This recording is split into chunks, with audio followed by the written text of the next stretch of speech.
Hello, hello! Welcome, everybody! This is Trooper SJP, and this is the Academic Foxhole. And it is a lovely. It's actually not that lovely outside. It's a little gray, but I like gray weather, so it's okay. It's a Saturday, it is noon. It's actually raining. Huh. It is raining outside, which, you know what, that is fine by me, because I'm inside and not outside, and I don't mind. Krellin, I agree with you. I think gray is super lovely.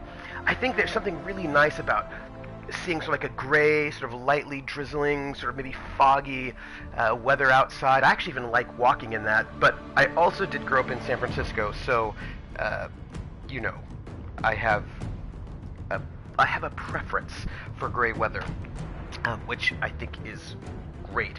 How are you, Krellin? How are you doing today? I hope that today is treating you well so far, in whatever time zone you are in. Because I feel like you're not in the Eastern time zone. I feel like you're in Central. But maybe I'm misremembering. Anyway, so Mountain, that's right. That's right. I was like, you're either Central or Mountain, right? But you're Mountain. I think I've told you this before already, Krellin, but I'm going to tell you again because I'm just going to be. So here's what I wanted to tell you. So growing up in California, I'd always see Mountain, you know, listed, and they'd be like, in the time zones, they'd be like, oh, da-da-da, Mountain, and I was like, oh, Mountain always just seems so, like, mysterious and exotic and exciting. I was like, ooh, who lives in the Mountain Zone? What is that like?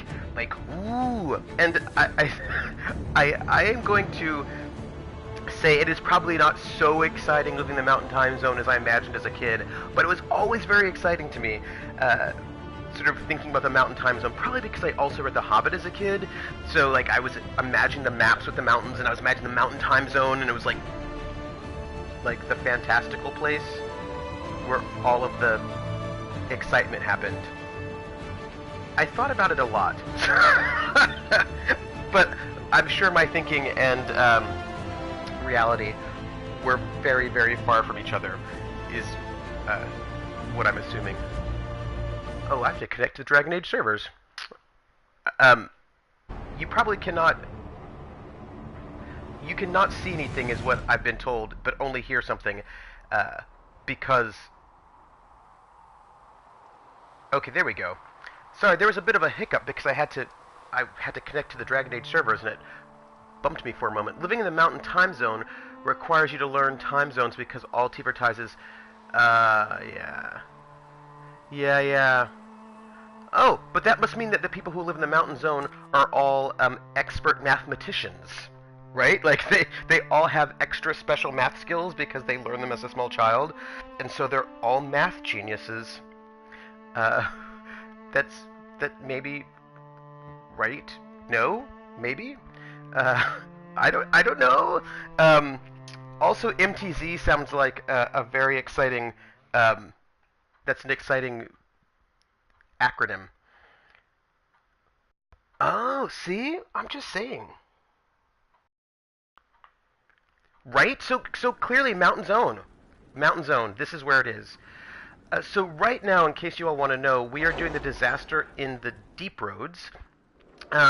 We started, I think we did the first 3 levels of it, but I avoided certain doors, so we're going to have to go through and just see if there are any doors we haven't gone through. Because I didn't want to get, like, all over the place. Let's see, I think we have some things to pick up. Reconciliation for Celine and Michel. No word? So much for a sincere desire for reconciliation.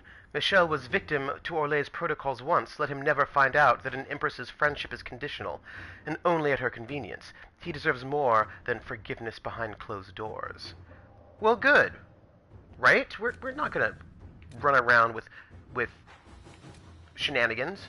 Truth or dare, the end game. Ambassador, following the arrival of your letter, I invited my dear Cousin Blanchard to Halam-Rashal for an urgent consultation on the Inquisition, during which time I had his home thoroughly searched. A large sum of Tuventa gold was found in his chateau, as well as a room full of red lyrium. My cousin finds his stay at the Winter Palace shall be of some duration. Many thanks, Celine Valmont. Well, well. Well, well, well. And the College of Magi. What is this about? The presence of Inquisition forces in the College of Magi provoked an angry response from Duke Sandral. I'm told this led to a standoff where the Duke's forces threatened to attack, and it was our agent at the college who talked the man down. Corbin displayed a level head and sound judgment, both things I would normally never ascribe to a dwarven warrior. The mobs have backed off, and Corbin sent us the artifacts he believes the Venatori may have been after. Oh, now we get more good stuff. So, now we need to send our agents off somewhere, yeah? Let's, negotiate a deal for... Oh, no, there's a thing over here that I thought might be fun. Wait, there's an exclamation point. What is this? Investigate Lord Enzo of Antiva. Report ready. What do we have? Sister Liliana. Who's reading this? Mason. I don't know who that is. Sister Liliana. Our agents entered Lord Enzo's home, where they discovered several pieces of correspondence connecting Enzo to the Venatori. Worse, it seems Enzo did more than buy into their philosophy. He's been arranging to send volunteers to Red Lyrian mines. As they took these people from Rialto's poorer, more unfortunate residents, few noticed the disappearances. Our agents were prepared to confront Enzo with the evidence, but he failed to return. We have since learned that he hired a ship to Hercynia in the Free Marches. It seems unlikely that Enzo knew of our presence, but something spooked him. Mason. Liliana has written in a note below. Have our agents track Lord Enzo to the Free Marches. His work for the Venatori must not continue. Let us pray the trail does not run cold. And then we get a bunch of cool stuff. An offer from the crows. Alright, let's see. We should investigate Duke Antoine of Wycombe. But I also think there was a hard town, high town, hard... There was a thing. Hard and high town, right? There was a hard and high town thing that we should do because I feel like that's good. Alright, so let's, copies of Hard and Hightown and Hard and Hightown 3, the repuncheoning, sit side by side on the table along with a note. Nightingale found several similarities to events in Varick's book, but all are slightly off. Dead magistrate was not in his home. Man found murdered in locked room was a comte, not a magistrate. Executioners did not send warning note directly to, Donnan. Obviously, object of plot is sort of, Hessarian, not a penny dreadful author. Close look at the rip-off book shows numerous grammatical and spelling errors that seemed random at first, but ciphers believe might contain coded information. Killer and author are clearly linked. Either the murder investigator or the code might lead us to a target. Ooh. So we have either to go with Cullen or Liliana. Liliana says someone got in and out of Skyhold without being seen. The cipher in the book will lead us to them. Cullen says we should follow up on the murder investigation. The book is just a work of fiction. Oh, no. We're totally going to go the longer way and have Liliana do her exciting cipher things because, Let's see what because I love ciphers. So we're doing it. What do we have here? We have now the possibility maybe of investigating the Duke Antoine. But it looks like we can only have... Let's see. Nightingale, I have new information regarding Duke Antoine of Wycombe's move against the Inquisitor's Dalish clan. It appears that Wycombe has been experiencing some sort of plague. Oh, this is the plague that's expecting... Yes, so we can... Liliana wants to send an assassin. Cullen is not involved. But Josephine can... Yeah, let's go and send in ambassadors. Right? Let's go and send ambassadors. That might be a thing we can do. Which means we need something for Cullen to do. Let's see what might be... Reparations for Redcliffe? Delicate negotiations, that is not a Cullen situation. What is reparations for Redcliffe? Alright, let's see. A letter has arrived. stamped with the seal of Redcliffe. As the Inquisition has assumed responsibility for the Mage Rebellion, the Arling of Redcliffe holds you accountable for losses suffered by our people while providing hospitality to your mage allies. A freehold in Rainsfair was burned to the ground when a mage inside lost control of his abilities. 2 farms outside Redcliffe Village suffered crop loss and structural damage due to frost spells. 5 people in Redcliffe Village were injured by lightning spells cast by panicked children. I trust this matter can be concluded without the involvement of the Crown. Altegan Guerin. Oh, that sounds like a threat. People are busy, but she would, pay for things, but we would require a loan. Liliana cannot be involved, and Cullen would send people to make repairs, and I think that's what we will do. To work? We will send people to make repairs. Because that has us there. I think it looks good, right? You could see people of the Inquisition sort of building repairs, and I think it is good. I think that's good. I think that'll be useful for not only assuaging the anger of the Arl, but also good PR. That is my thought. So we're gonna go, and we're gonna go to the what do you call it? The deep roads. But before we do, I just want to check to see if maybe our crops, our plants have finished growing, because we're doing the. Hello, crops. Yes. Look, we've got all sorts of rash vine. Because also we need lots and lots of rash vine for our potions. Oh, this is really good, folks. Oh, this is really, really good. You know what? We might do one thing before we go to the deep road, because now we have rash vine. And I want to make sure. Okay, I think it'll just automatically go back and we'll get more rash vine for later. But we just got. Oh, this is so great, folks. I'm so excited about this. We can now, I think we can upgrade some of our potions, because I think we needed a bunch of rash vine for them, and I think we'll be able to maybe make slightly better potions now. It's so funny how you get all these exotic and exciting crafting materials, and then you just sort of run out of the really basic, boring ones that you also need. Alright, potions, healing potions. We need more bees. See, this is what I'm hoping we can do. Hi, Jer. How are you? I'm hoping we can get more bees in here. No healing potion. We need profits, Laurel, folks. I should remember that later. And we need Rashvine Nettles, which we don't have. Alright, let's see. Tonics. Mighty Offense. Oh, we need Rashvine Nettles. What is that all about? I don't even know. I don't even know where we're going to get Rashvine Nettle. It's fine. Alright, let's look to see if our jar of bees can get upgrade. We need Blood Lotus. We need Blood Lotus. Alright. That's fine. It's not really fine, because I want bees. But apparently we need Blood Lotus. And if that is the case, let's go plant Blood Lotus, shall we? If that is what we have to do, I feel like since we're on our way off anyway, here we go. Let's plant Blood Lotus so we can maybe get better bees, because I don't know about you, but I want like an amazing jar of bees, and I want to throw bees at people because I think that's polite.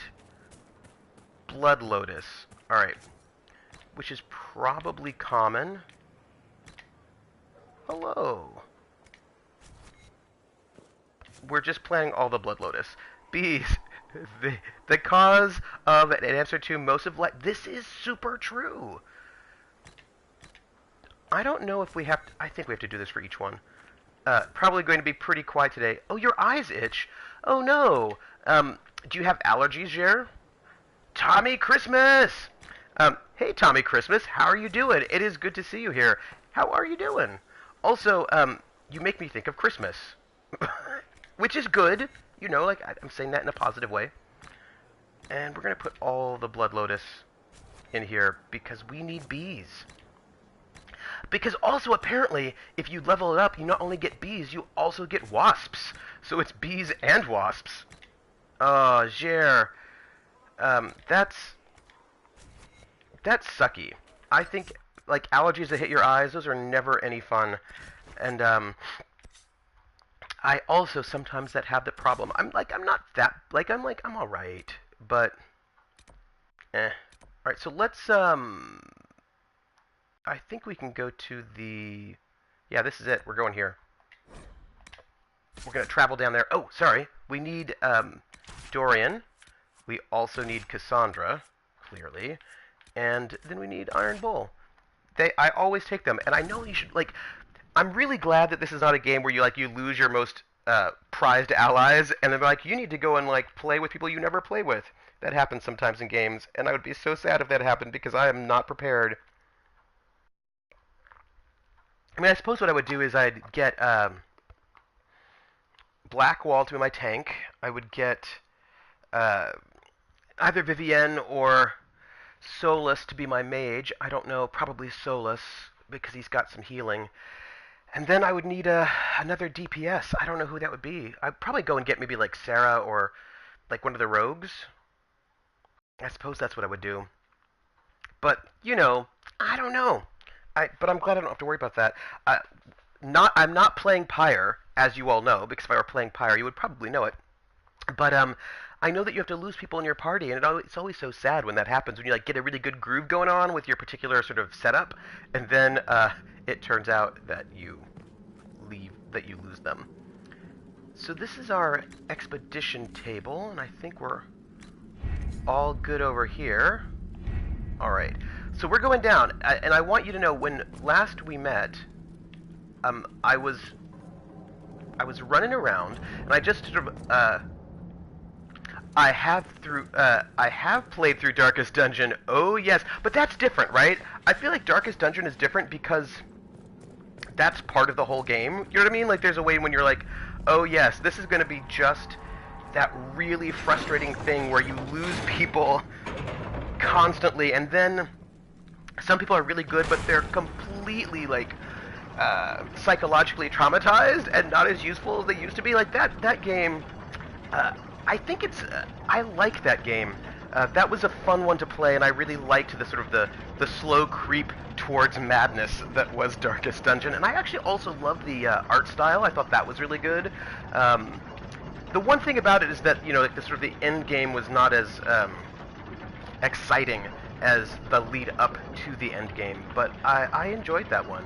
And that's like I don't know how big of a team made it, but I thought it was really well done, and I liked the 2D-ness of it. And also, I will say, I'm a bit of a sucker for games that have sort of turn-based tactical combat. Well, in the sense that you have to think about, like, oh, well, which abilities do I use here? Do I have this one use this ability? Like, I do like a good turn-based. Oh, it's your life right now? Nice. I like it. Let's look at our map and see if there's anything we need to do. All right, so we haven't done this. I don't think we've gone all the way down here. So we're gonna finish up. We're gonna completely explore this first level. I don't think we'll have much to do, but I want to make sure we've cleared this one out as cleanly as possible. Yeah, no, and I love. Hey, Remption! How are you? How are you doing this Saturday? What is new and exciting for you at this moment? We are currently discussing Darkest Dungeon. It's a really, you can get it on Steam, and I'm sure you can probably get it pretty cheaply too. But it is, it's a game where you have a squad of adventurers and you go dungeon delving, but all of those adventurers become heavily traumatized, and you generally have to basically lose them after a while because they collapse and they die, or they go insane, or they get so many, like, negative quirks that they're not really functional anymore, but then you want to keep them, and It's a really great sort of resource management game that I really, really enjoy. So I recommend it if you haven't played it. It's also cheeky, but not goofy. So I had a good time with that one actually. Remshin, what are you doing? How is your Saturday? You're working on your game. Oh, and you were fighting over Capcom, and did nigh nothing on it. Yeah. No, I mean, there's some sort of question about the end game getting a little bit grindy, but I think it's quite good. You missed a discussion about Darkest Dungeon, and I have a question, Remshin. Why were you fretting over Capcom? What is this Capcom fretting about? I would like to know. Also, we don't want to go this way just yet. We want to... There's a different way we haven't finished. We didn't go down this way all the way, I don't think. What we're trying to do right now, in case you want to know, is I want to make sure we have fully cleared out this level 1 so that we don't... so that we can just, like, not think about it anymore. That's... Right, that we just make sure that we've gone through all the bits and pieces. Capcom contacted me out of nowhere over some code I wrote in college. Oh! Wow! Remshin? That's amazing! What? Remshin? That is so cool! Wow! Are you excited? Does it feel good? Like, do you feel like you're, like... I mean, how are you feeling? I should ask you, how are you feeling about this? We're going the right way, by the way. And I think we have some things to... Oh, we've got these little things to kill. They're fine.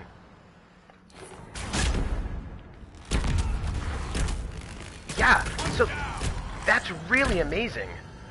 And what was the code about? Like, what was the code like? What was its... I just feel like this is an amazing story, and I want to hear more about it. I'm really excited. I just feel so excited to know such talented, interesting people. Like, people... There are a lot of, like... I don't know, Krellin. I also think you're pretty cool. You've got such cool knowledge that I really, also... Oh, this is that puzzle thing we already did, so that's where we are here. I really wonder... Hey, gang, look what we did. We discovered a new thing. I'm excited. Remshin is going to be the next Mega Man, and kind of terrified. I also trying to keep myself disillusioned since AAA companies can be terrible to programmers. Oh, yeah. Hey, Starletter. I actually think all of y'all are pretty cool. I love... Who came through camp have any news about Orzammar? The food shortage. More riots. There's unrest from Dust Town to the Diamond Quarters. Can't have the Deep Lords going hungry. I made sure your mother and brother are safe. It wasn't necessary. You're welcome. Oh, that's cool. Oh, hey, look, there's loot. I don't know, living in a desert seems kind of cool. Right? I mean, that's very romantic, living in a desert. And not a frozen desert like Antarctica, which could also be cool. Krellin, you're great. The code was for building 2D environments really quickly in Unity. Oh, wow. See, doesn't it look like there should be more things I can do right about here? Wait a minute. I feel like everyone should, like, give some love to their home states. That's all I want to say about that. I just feel like, give some home state love. Deserts have cool cacti. This is true. So it looks to me like there's really nothing else in this zone, and we have cleared it out, right? That's what it looks like to me. I want to make sure that... yeah, right? I think we've cleared that out. Okay. So we can hit the... Oh, you know, so I'm just going to tell you a story. Wyoming has the distinction of being the most overrepresented state in the Union. That's pretty cool. One of my... when I was an undergraduate, I did my undergraduate degree in electronic music composition. And one of my... I give Wyoming a lot of shit, but I actually don't mind. I hear that Wyoming is actually very beautiful. That is what I've heard, that Wyoming is a beautiful, beautiful state. So that's exciting. Oh, so one of my professors who was teaching me electronic music composition did this really cool piece. Now, it's also the hardest state to say 3 times fast, which is also a distinction. And this, now of course, if you're not into like sort of experimental electronic music, maybe you wouldn't like this, but I thought it was super neat. It does have mountains. It has, so the piece was both electronic and video. It was like both sort of multimedia. And it took space, like the sounds of space, because you know when we send off the things and they were, like NASA records what it sounds like in space and returned that. So the sounds of space and then also the sounds of the desert. So she did this thing where she did these sort of like these really close photographs and videos of the flora and fauna of the desert, like super, super close, and then also at night, and then also then space. And so she did this thing where she was taking the sort of the sounds and then synthesizing of both like the desert at night and then also space and then sort of morphing the images between one and the other. It was really, really cool. I thought, at least. I was like, wow. I really liked it. I thought it was really neat.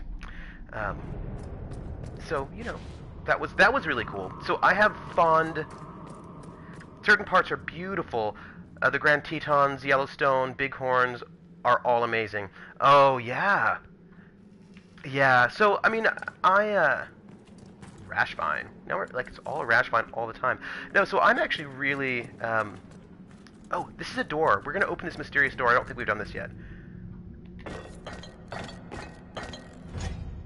Okay. Yes. I have one of these days. You know, when there are all those things. You're like, I would love to do X, Y, Z. I would love to just. The scar on your nose is new. Yeah. Fell out of bed. You sleep on the ground. Surprised me too. Oh. And then the other parts are small towns where oil riggers get to be creepy and get hooked on meth. You know, I think it's interesting that meth is such a big thing right now.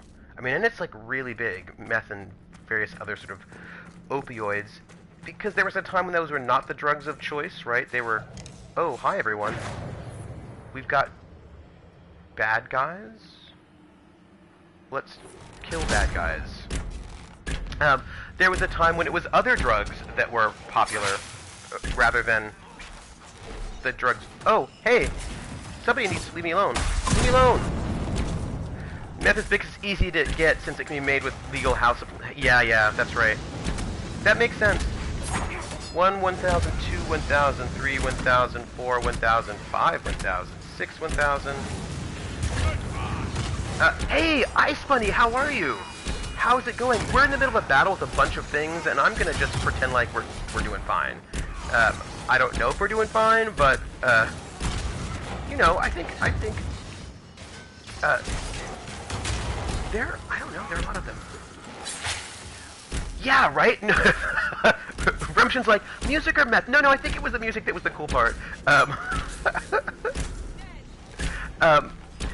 Ice Buddy, how are you doing today? Yeah, no, it was really, really cool, and the ways in which, what was really neat about the piece was that there were moments when you couldn't tell if you were looking at outer space, if you were looking at the desert, right, sort of like microscopic or macroscopic. It was very cool. Oh, you know, I have no idea. Also, why are there so many of these dead things here? I mean, like, you know, you can be a dead thing. I'm not judging. I'm just wondering why there's so many of them. So we can only have one focused person up. I don't even know if we're using our focuses. I wonder what mine is. Focus powers is not a thing I've been really thinking about. And I should maybe think about it. I wonder if that guy is actually creating all of these dead people. Because if so, I think he needs to die. And I say that in the most friendly way possible. You know, like not in a judgy way, but just... There we go. Because okay, this is true. Actually, I think... I think you're... Krellin, thank you. I appreciate the what do you call it? The reality check on that one. You're right. You shouldn't be a dead person just up walking around and killing people. I think you're right. I think that maybe it's okay to say, you know what? That's not okay. I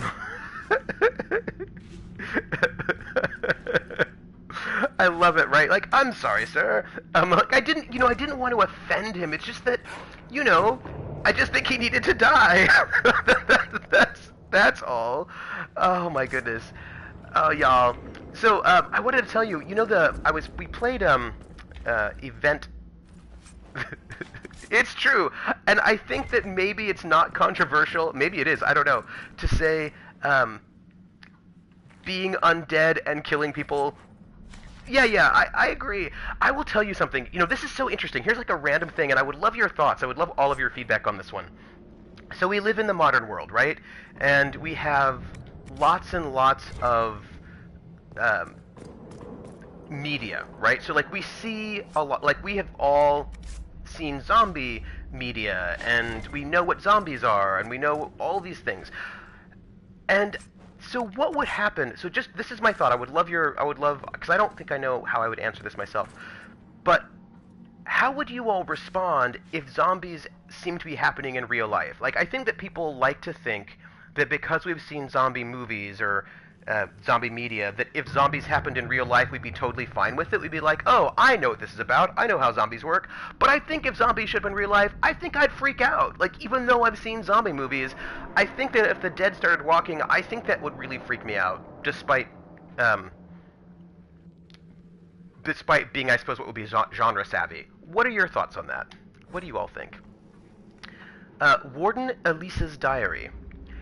I've never had a diary before. The wardens kept me too busy, but now I'm dying, and there's no one to talk to. I'm alone with the music in my head growing louder. I always wondered how wardens knew when they heard the calling. I asked Liam once, after too many drinks. You'll know, he said. And I did. At first it was just a whisper, a creak in the door hinge I could put off oiling, but soon all I could hear was the music. And it was there when I swung my staff and wiped the sweat off from my brow. It lingered in Liam's laughter and stalked my dreams. I can't explain the sound, the song, but I knew. It's a poison that grows in the mind, then consumes the body. I came here to die in death's sacrifice, but I won't go quietly. I cut through the darkspawn horde. Let's see, so you wouldn't freak out over zombies, but you would be pretty insistent that the Air Force Base allowed me to be inside. That is fair, Krellin. Tommy says, depends. Slow shambly zombies or like the running rabies zombies from... Okay, both, yeah. Excuse me, I wasn't one of the first victims, obviously. Yeah. See, the only problem is, Krellin, about getting to the Air Force Base is that, if you've seen the 1980s zombie movie, Night of the Comet, it turns out that the military base is super infected. People being excited about the no-existent zombie apocalypse is kind of one of my pet peeves. There's no way you could be excited about, yeah, right? Mav, how are you doing? Right now we're asking the question, how would we feel if there actually was a zombie apocalypse, even though we have seen zombie movies, right? Like, I think it would freak me out. Like, I don't think... So sometimes you... Okay, this is what I'm trying to say. Sometimes you see media wherein, can we eat... I don't know if you can eat the zombies. Is that even healthy? But I was thinking that sometimes you see these movies where everyone's really genre savvy, and they're like, oh, those must be vampires. Or like, oh, I've read about werewolves, and they're all like really fine with it. But I think that, I would imagine in real life, if these things that you think are fiction end up not being fiction, I think that would freak you out no matter how many books you've read on the matter or TV shows you've seen on it. Like, maybe I'm wrong and people will be totally fine with it. But, like, I think I would be freaked out if I'm like, oh, wait, no, really? Like, actually? Let's see. I cut through the darkspawn horde, expecting to find only more of them the deeper I traveled, but nothing has matched my expectations. deep roads brought to mind darkspawn, dwarven ruins, caverns, and death, but there's an entire underground world here. Just today I came across plants with lyrium-streaked veins. I took a bath in a lake that held crisp, fresh water and cautious animals. Let's see, I agree with people. Oh, I just missed that post. I need to go and find what that says. Other people aren't real, but we still have our own emotions. Combine harvesters would come back in style. Oh, you didn't mention you were a sociopath. I just missed an exciting post. Happy killing, Krellin. Well, then it's good. I'm gonna tell you, I do not want to live in a Mad Max Thunderdome Killatron zone. That would make me super sad. I took a bath in a lake that held crisp, fresh water and cautious animals, large and small, that I'd never seen before. Sociopaths aren't all killers. There are social rules and good reasons for those rules to exist. Also, I think there's a difference between a sociopath and a psychopath, right? Those are not the same thing. Right? Post was, I agree people wouldn't be fine just from experience with tough friends I've exposed to things like birthing. Oh, yeah, Rimshin, I think that's totally true. I think that people often think they are tougher than they might actually be because, they actually are the same, just different words used at different times. Really? Huh. Ooh.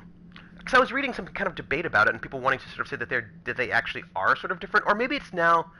Honestly, I'd probably take all my stuff to the attic and cry until someone came to save me.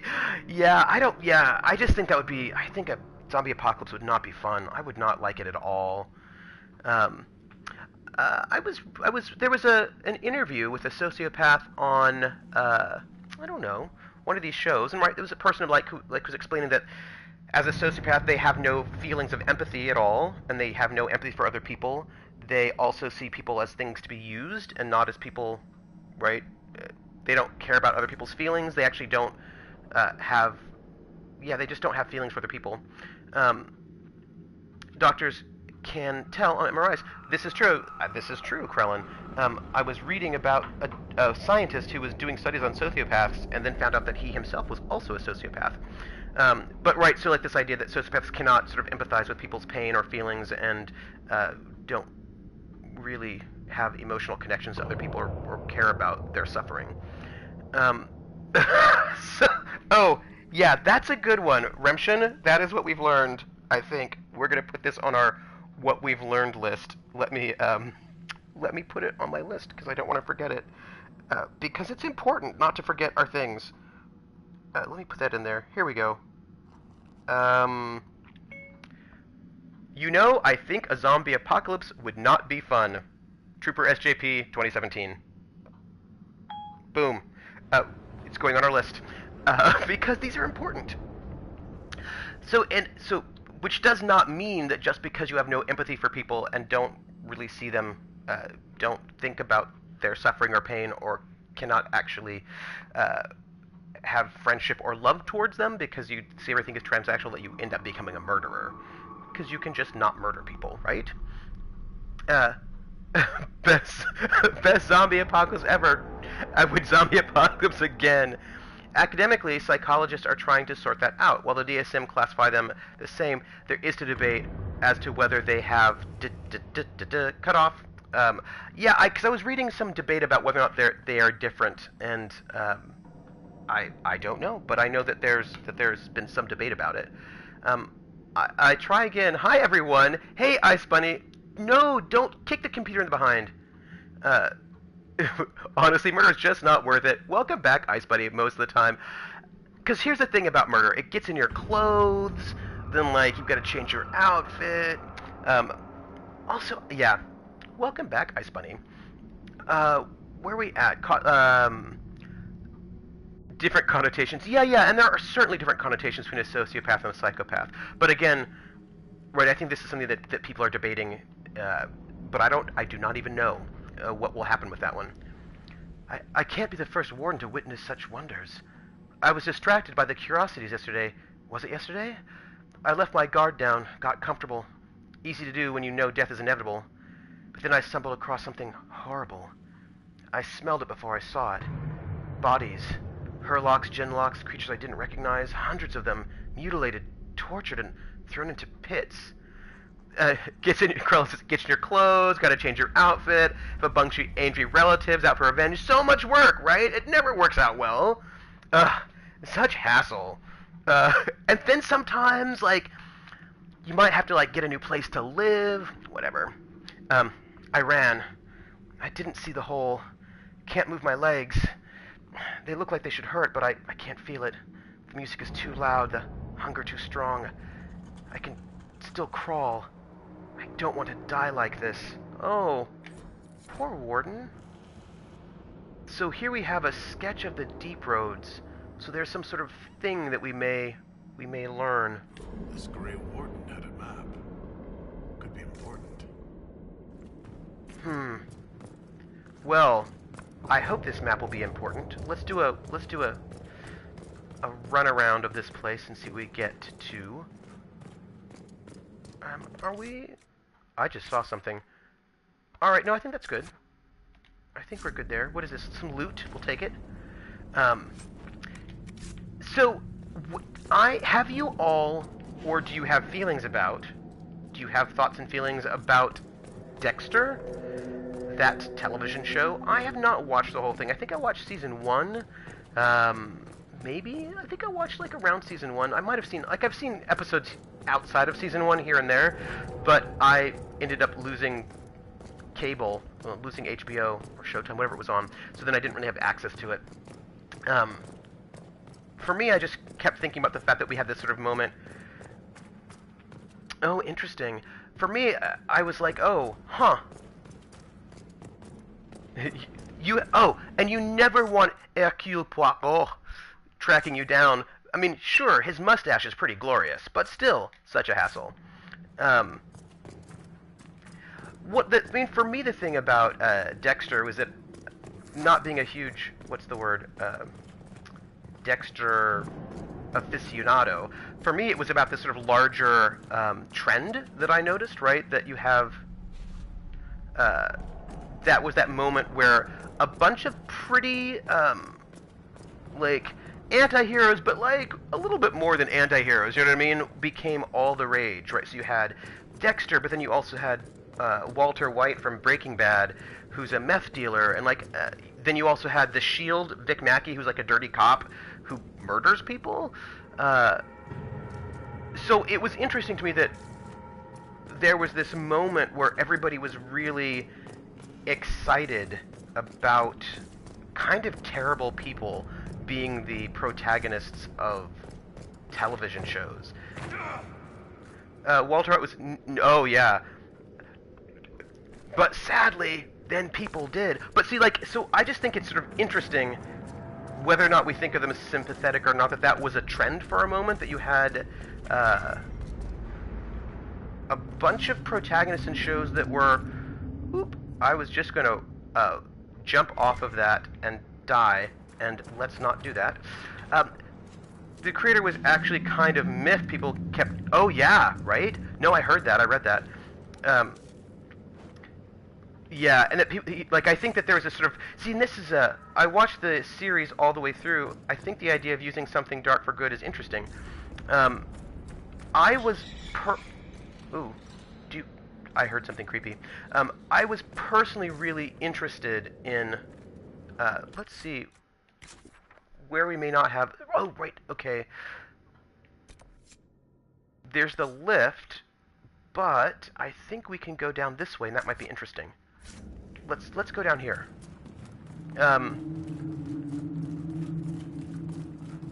Yeah, like, so, like, I think this is, like, sort of really interesting, wanting to create, by the way, I do think these deep roads are really beautifully, designed. So, no, this, I think it's interesting wanting to make, and this is something that I think is, really fascinating, wanting to make a piece of media where you don't identify with or sympathize with the protagonist, right? Where you are supposed to be skeptical of the protagonist, where you're supposed to maybe not like the protagonist. Like, that is really interesting to me. And the question is, as an artist, can you be successful in doing that? And I say that because I think audiences are sort of conditioned to think they should empathize with the protagonist. Yeah, right? Yes, right? You can sympathize with someone without condoning them. Oh, that's also true. But I think it becomes interesting. What I think is interesting is that I think there are times when you're not, like, when, like, because when maybe you're not, maybe you shouldn't be overly identifying. Oh, what is this? The Nug King. All praise the Nug King. Sate his appetite with cheese. Older is better. From songs that only Nugs can hear by Paragon Ebrian, 584 Exalted. Why is this here? There's a use for it. Maybe. But I think that sometimes it's difficult to get your audience to not identify, right? And I think that people try sometimes really hard. And I know that, for example, that this was a problem with Breaking Bad, where the showrunner was like, look, like, I don't know why you're hating on his wife and liking him when he's not a good person. And I was also thinking about this in terms of, oh, hi, spiders. In terms of, I mean, not as extreme, but in terms of, Mad Men, where everyone's like, oh, Don Draper's so cool, he's so awesome, like, wouldn't you want to be Don Draper? Because he's the best. And, a good friend of mine summed it up very well, by saying, Don Draper is a depressed alcoholic who's a really, really, really bad father and not a good friend and not a person you really want to be hanging out with. I mean, he's very glamorous, but he's dead inside. Like, that is not who you want to be. And like, I saw that. I saw that Don Draper was a deeply, deeply miserable person who self-sabotages and was a terrible husband and a terrible father and not optimal. But it was funny how many people didn't see that. I don't know Saga Norin in Bruggen. Good one, Ice Bunny. I just think it's sort of difficult to do, and I think it's interesting when people try to do it, right? Because I think that is something that is often not done, and hi, Spider. And it's interesting to me when people do attempt to do that, and then the question becomes, does it become successful, right? Like, is that attempt successful? So here would be another example that I think is interesting. Looking at all the toxic stuff I see in communities, those toxic people find, yeah. That's a good point, Mav. I was thinking about, Cable Guy, the movie by what's-his-face? The guy from The Mask? What's-his-face? Oh, come on. You know who I'm talking about, right? He was in, this goes back, yes it does, it goes back to Shakespeare. I don't think there's a protagonist we're supposed to glorify. Yeah. Jim Carrey, thank you, Krellin, thank you.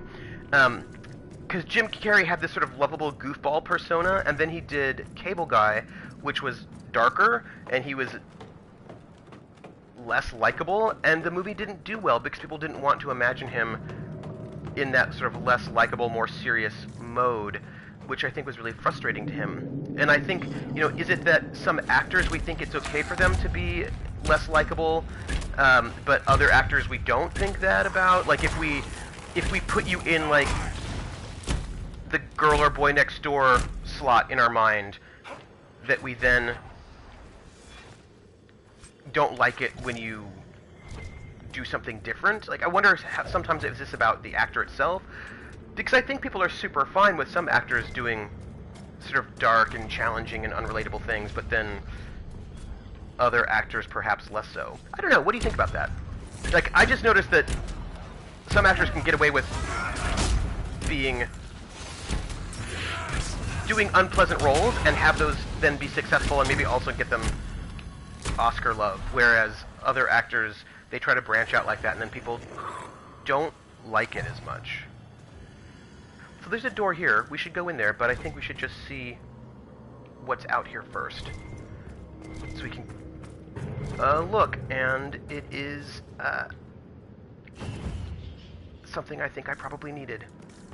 So that was good times. Yeah, I don't know. I think it's really tricky because I think that we are sort of contradictory in that we are totally fine with sort of dark and broody from some actors, from some context, but then not others. Do we have, I don't think we have all the things we need, do we? Okay, we do. Oh, good. What is that? It's bad. It's an emissary. I don't like it. It's alright. It's alright. We will kill this thing, and it will be fine. I hope. Maybe. Maybe it won't be fine. I don't know. 1 1000, 2 1000, 3 1000, 4 1000, 5 1000, 6 1000. Okay. Oh, this is that... I hate those emissaries. They're so horrible. Because they've got their stupid, you know...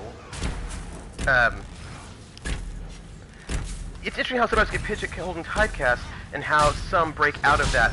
Yeah. And then, like, how some people... And then, like, what do you have to do to break out of that loop, right? Like, I think about somebody like, and is that a good, like, how possible is that for you? Oh my god, that Alpha Emissary was so inappropriate. I do, like, why do people love Cisco? Why? He's the worst. Alright, 1 1000, 2 1000, 3 1000, 4 1000, 5 1000, 6 1000. I still wonder about this thing that we're doing. Like, it looks like it's supposed to be a good power, but, I don't know if it actually is. Because, you know, I never know if it really works. Yeah. Just questions on that one. Oh, you know what I should do? I should use my stealthiness a little bit more. 1 1000, 2 1000, 3 1000, 4 1000, 5 1000, 6 1000. Oh, that seemed to have done a lot of damage. That's probably good. There we go. I was thinking about Anne Hathaway, right? Who is sort of starts off in this sort of princessy girl next door sort of a thing. Oh, stupid shields. But she's able to break out of that. And I think there are just some things that don't even damage shields. I think I'm not even doing damage. Right, but she works so hard to try to get out of that, to get other roles, right? Doing indie films that don't pay very well, and just trying to find ways to sort of move out of that, whereas, like, Tom Hanks never really did, right? Like, people don't, like... Tom Hanks has not really successfully moved out of that kind of guy next door sort of thing. 1 1000, 2 1000, 3 1000, 4 1000, 5 1000. Oh, we got it. Oh, yes. Yes. Nice. Alright. Yeah, so and like, you think about somebody like Brad Pitt who works so hard. Hi everyone, look at us. We, use the ancient lift. We just got a bunch of stuff, which I'm feeling pretty good about. Dwarven mugs. Enchanted Stein. A rune is attached on the side opposite. It reads, Bodane and Sons Quality Wares and Enchantments. Tom Hanks is one of the greatest actors living today, and everyone knows it, and the only reason he didn't get an Oscar for Castaway is because the Academy didn't want him to be the only 3-time winner. I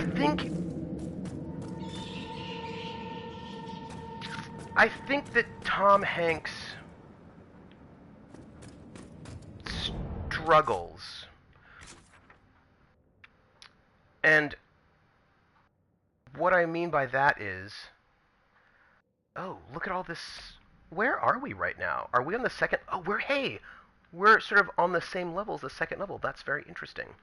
Hmm. Interesting. That's all right. We'll make our way back. Um, I think, like, I think it's tricky because I think that Tom Hanks doesn't. I think Hollywood wants him to be something, and he is sometimes more complicated than that. And I think they sometimes don't then support him.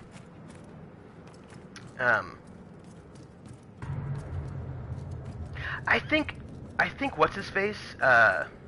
What's his face? You know what's his face? You don't even know who I'm talking about because I'm not being clear. Tom Cruise. I think that Tom Cruise also often only plays Tom Cruise. Although Tom Cruise certainly can play different things, and he has done. He has done like really great things in the past. I have seen him do it. But Tom Cruise also... Oh, I know what all that rash vine was for. I think all that rash vine was to replenish some of our potions that clearly need replenishing, and we have not done, which is awkward. But it's alright. It's alright. Like, I've seen Tom Cruise do really good roles and like work hard and like do interesting stuff, but I think he often doesn't. I think that sometimes there are actors that sort of rest on persona, and I don't know if that's because that's what people want them to do, or I don't know all the details about what's going on there with that. But I think that's certainly true that I think that Tom Cruise, for example, quite often rests on persona, and I mean, I suppose it works for him, and it makes him, I suppose, a quote-unquote movie star. I think that, right, star persona becomes his thing, but I think the result ends up being that he doesn't do a lot of work. Oh, that's interesting. Do you have German actors? Do your Danish actors go to Germany and work in the German film industry? Do you get German actors moving into the Danish film industry? What is the relationship between those two film industries? Is a question that I have. Also, I'm so sad that my potions are not all topped up, and I hope we don't get into like really badness. Let's see. Okay, so I think we're mostly good. We just need to hit this gate here, and there's a gate there. So we need to hit like 2 gates, and we should be good, I suppose. Why am I Iron Bull? There we go. All right, let's do a walk around. Mass media has been a serious obstacle to entertainers in society. Well, but it's also the opportunity, right? Like, I mean, there are ways in which mass media we used to need enough Oh, well, this is true. This is true. This is true, Krellin. Right? There was a time. Yeah. Yes. Krellin, what you say is true, right? There was, because I don't know if you know this, but there was a lot of when radio came out, there was a lot of, or we just have fewer entertainers, right? And they're all paid way too much, and there's not enough diversity. Oh, they are not all paid way too much. That is, like, many of them don't get paid very well at all. It's a very, very few, it's very, very few of them who get paid really well. Most of them struggle. And sometimes they just sort of make, sort of like, quasi-decent livings, working really hard all the time.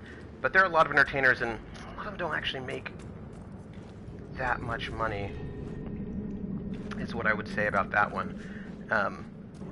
And then also you have to think about, like, longevity of career and all the things they have to do that goes into it. Yeah.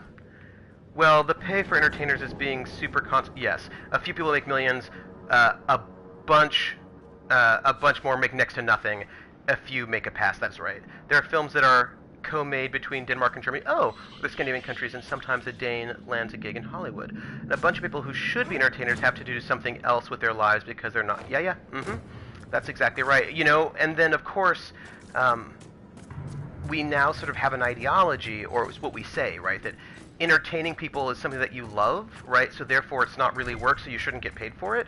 Like that's an attitude that people will have, like, oh well, why should you be paid, right, for all of that work being a musician, because it's something that you love, like as if you love your job you shouldn't then also get paid for it somehow, which, you know, that's an interesting theory that I do not approve of, but nobody asked me, so that's fine. Right, so then you end up getting like a number of people, exactly, Jer, exposure. Oh yeah, indie devs all the time, right? Oh, but you love making video games, right? So you should just do all that work for free and not get paid for it.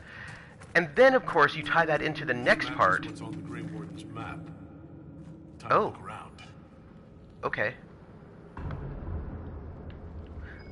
So then, like, the other thing that sort of ends up being part of this is that then people will say that if you do get paid for your work, you're a sellout, because really, most productions like The Bridge, oh yeah, are productions between Denmark. Oh, that's really interesting. Right, so this becomes then, so there's something around here, and I don't know how I'm going to be able to get access to it, because we are not, right, that we've sort of, it's super convenient, right, that we are making a story in which if you, let's save, I'm a little bit nervous, sorry, let's save, like, I think it's super convenient for, you know, record companies and film companies that we are telling a story wherein if you are, if you get paid for your work as an entertainer, then somehow you are fake. Throughout history, artists got paid for their work. Yeah, the greats mostly lived off of, yes, this is right. Yes. And I just think the idea that somehow if you get paid for your labor, you're a sellout, like, that's super convenient for the people who are profiting off of your labor. You know what I mean? Like, and I don't like it. Like, that is not my idea of, like, yeah, I don't like it. Where? Oh, hey, loot. Nice. What do we get? Grey Warden Scout Shield, Superb Ring of Guard Penetration, a new sword. That seems very exciting. Nice. Okay. Yeah, like, yes, thus Patreon. Yeah, and actually, you know, it's tricky, right? Because we're getting, hey, Ice Bunny, I see you. Oh, by the way, y'all, I would love for you to help me out with something, if you do not mind. Here I am on the PS4, looking at PS4 chat, which means I cannot see if anybody subscribes, or hosts, or follows. So if somebody does, will you just let me know so I can thank them? Because I don't want them to think that I don't care about them. Also, where the heck are we? Oh, I think we have to go down this way. It's fine.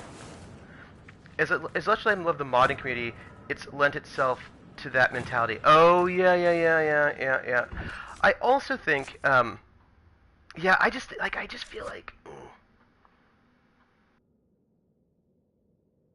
oh, right. Okay. No, I don't think they do run. I don't think they do run. Yeah. But, oh, can you see it in Twitch chat though? Maybe. If any of you notice it, just let me know, because I cannot see it.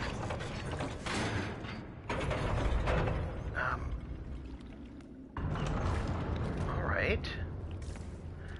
Going through things. I buffer like crazy half of the conversation. Oh no! Oh, okay. Okay, thank you, Krellin. So if anything happens I should know about that I cannot see because I'm on this chat, just let me know. Because I want to be, like, if people deserve a name game, I want to give them a name game. This, what do we have here? So I was thinking about, right, this idea that people don't think they should pay for music, right, because you can download it for free. Oh, sorry. This is tied to another thing that I was like, come on now, people. And by that I mean the music industry, etc., etc. This idea that, you know, because when I say that people should get paid for their music, sometimes people will reply with, oh, yeah, but I mean, musicians only make money touring, right? So, like, as if that's actually a good thing, right? That, like, we all have just agreed that musicians should not make any money from, I'm excited to hear about it, Krellin. I want to hear your thoughts. That this idea that somehow musicians shouldn't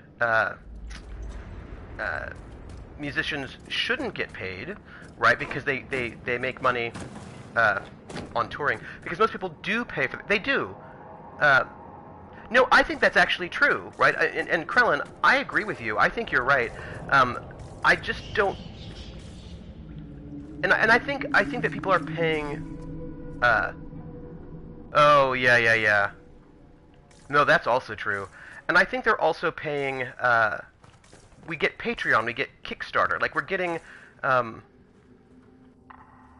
Oh yeah. Well, see, but this is well, now we're in a slightly different situation. I think, in my opinion, because we're talking about who's getting paid, right? Who is getting paid? Are we paying the actual entertainers, or are we paying large multinational conglomerations? I've heard encouraging things about your progress topside. That you're bringing order to the chaos. That's what they tell me. We could use that down here. Do you know what I mean? Right, like I think having giant multinational corporations who actually don't make any of the art get all the money. Oh my gosh, yeah, totally, Krellin. That is also true. So like, I just sort of think, like, well, who's actually getting paid here, right? Like, so a number of record companies are now wanting to take, isn't giving a song part of, I think the payment burnout, you have to pay for this and pay for that, and you want to pay for me too. So there's way less advertising money to spread around, so of course creators don't get paid. And of course they also don't get paid because the companies don't want to pay them. Do you know what I mean? Like, they want to do everything they can to sort of make money off of them without paying them. And like in really abusive and exploitative ways, you know? And I'm not happy about that. This is why self-publishing is baller. I just use the word baller. You know what? You can use the word baller, and we support you. The only problem is that, right, doing self stuff is tricky, because then how do you get people to know about your stuff, right? And there are ways in which baller is the kind of word I would associate with you, though. Yeah, because Rimshin's totally baller. I love, by the way, these bioluminescent spores. Or spores. Alright, so we're going back. I'm feeling pretty good about our progress through these tunnels. Yeah, I just worry about exploitation, right? That's what I worry about. And a lot of the sort of complaints about people not paying for entertainment comes from corporations who are concerned that they're not getting... they're not making the money in ways...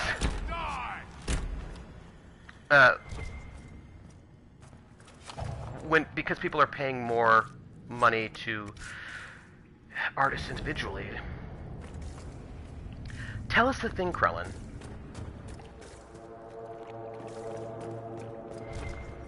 Tell us the thing. Alright, where's it? What do we have? Oh. This is just to be more generous because it seems to be more generous when you're making 1,000 times as much.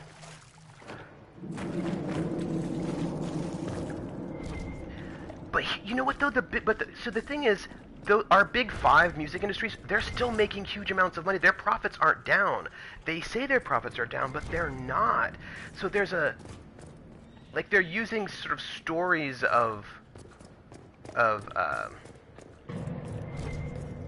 poverty to justify. Yeah, I know. It's like so bad. Right? And I mean, it's just so bad. Ugh. And like they're making change in capitalist mentality in the past 50 years. Well, I mean, it's a number of things, right? It's about, I mean, there's a lot of consolidation going on. I feel like we've just, oh, hey, look at that. There's a door. And I don't know if we've gone through this door, have we? Here's something. I don't think we have. Sweet. It's a door. Let's go through it.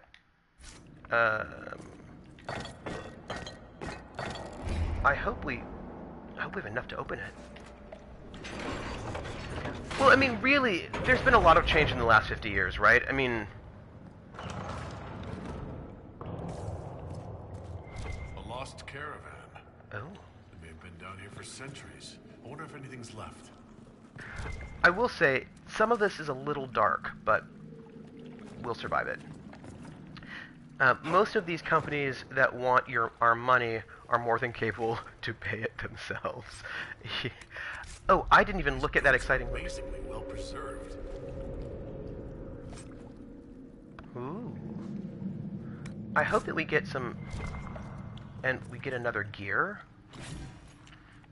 So here's this really interesting thing.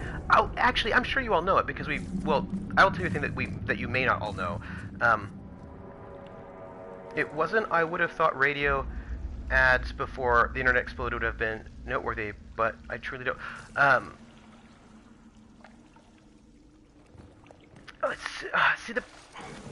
It's tricky, right? Because so the thing about radio is that I totally interrupted myself from a thing I was going to tell you all earlier. This happens. It's how life is.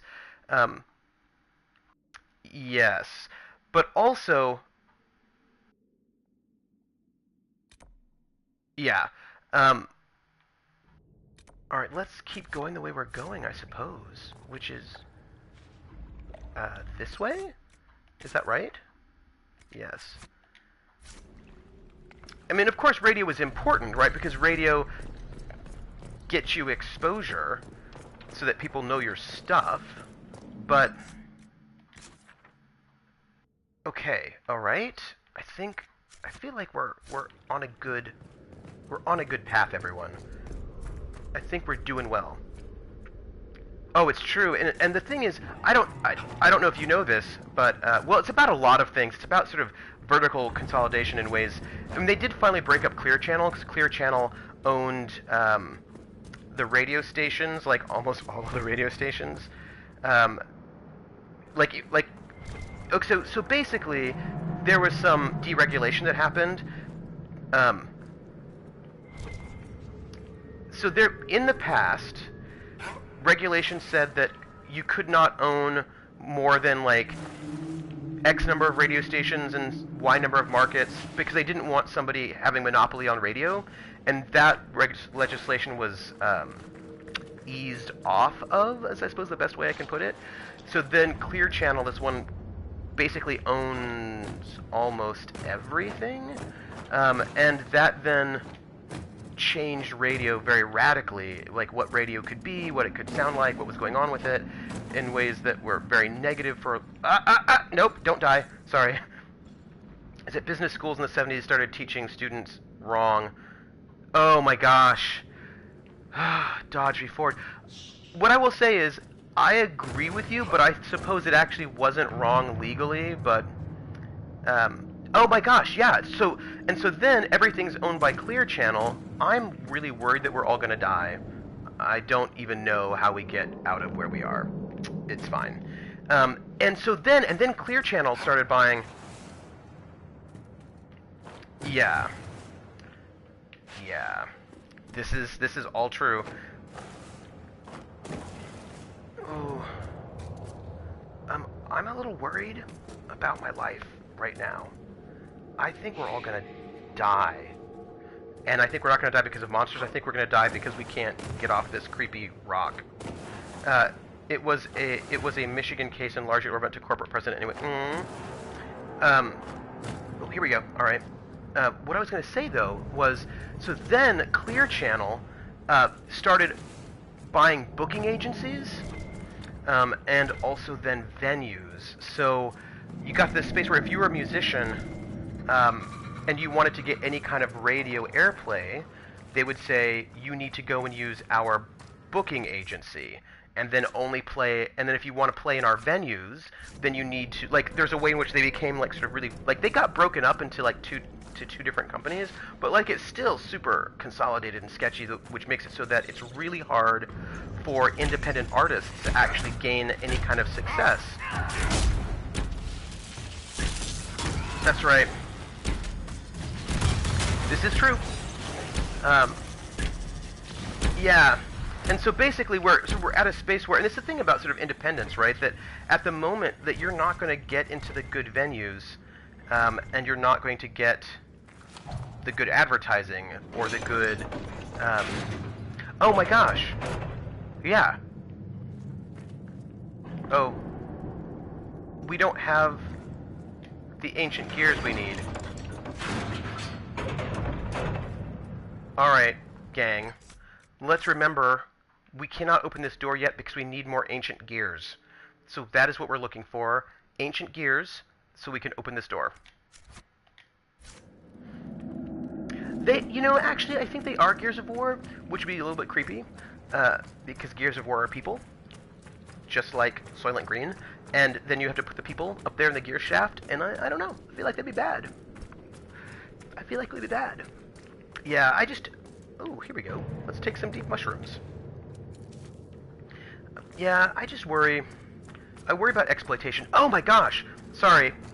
Here's, talking about sort of entertainment and exploitation, here's a thing I think is really interesting, and by interesting, I'm concerned about it.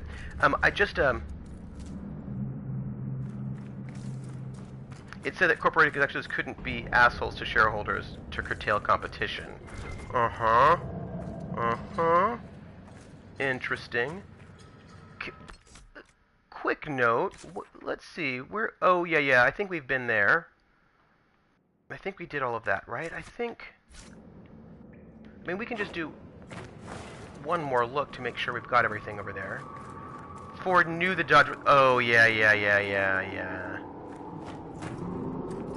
Yeah. We're going this way. I don't know if we've gone this way before. He invested in the corporation and refused to pay dividends to stifle them. Oh. But that's actually... Hey, Stephen Landsberg, how are you? It is so good to see you. Welcome in to the academic foxhole. And what I will say is, the problem is that the internet doesn't allow any artist to stand out because we don't have, like, how do you find the artist? Like, sometimes you might make it, and sometimes you can't, but then going from the internet to getting gigs at, like, mid to large-sized venues is difficult because those are all owned by the large corporations, and they will block you because they're terrible people that want to sort of keep their monopoly. And so there are ways in which you can do some things, but it's really hard to monetize that. And some of the people who've done really well actually had gone through majors first. I mean, I think that the internet is a possibility, but I think it's difficult, and I think that there are still challenges. I think it's an exciting possibility, but I think there's still challenges in getting paid. I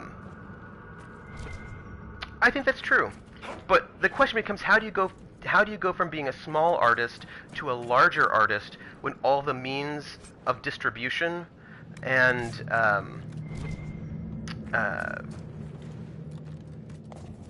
are sort of controlled by like 5 people? Yep. Yeah, no, but I also agree with what you all are saying. Like, I agree with you, Stephen, that the internet is a possibility, right? Because before, there was no possibility. Well, actually, that's not exactly true. I mean, there were sort of quasi-bogus possibilities, but not really. We just got something. Nice. Like, I mean, like, so, like, to be fair, like they're like I don't know if you like most of you probably don't remember this guy. Monument to Hydrune the Deep. This lonely podium is carved from a stone pillar, reaching up in the darkness. From the inscription, Paragon Hydrune's remains are entombed here under a massive stone likeness of the legendary dwarf. At this vantage point, it is hard to appreciate the scope of the tribute. So I don't know how many of you are old enough to know this at all, but there was a musician. Yes, exactly. It allows people to have a presence. You just have to work really hard, right, to sort of get to that next step. Right. So there was a guy. He was what's his face? Zamfir. So there was this guy Zamfir, and he played the pan flute, and he made albums, pan flute albums, where he would play. This was like in the '80s, and he would play, you know, the theme to Chariots of Fire on the pan flute. The master of the pan flute. See, I knew Krellin would have my back here on this one. And the thing about Zamfir is really interesting is that he ended up becoming crazy wealthy off of his music. And it's because he owned his own record company, but then how do you become well known enough that people know to buy your stuff? He bought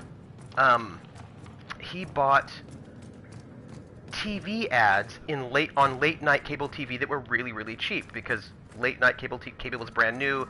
Nobody was buying these ads, right? So he used the cheapness of ads for late night television to get himself notoriety for his self-made albums, and then he made huge amounts of money.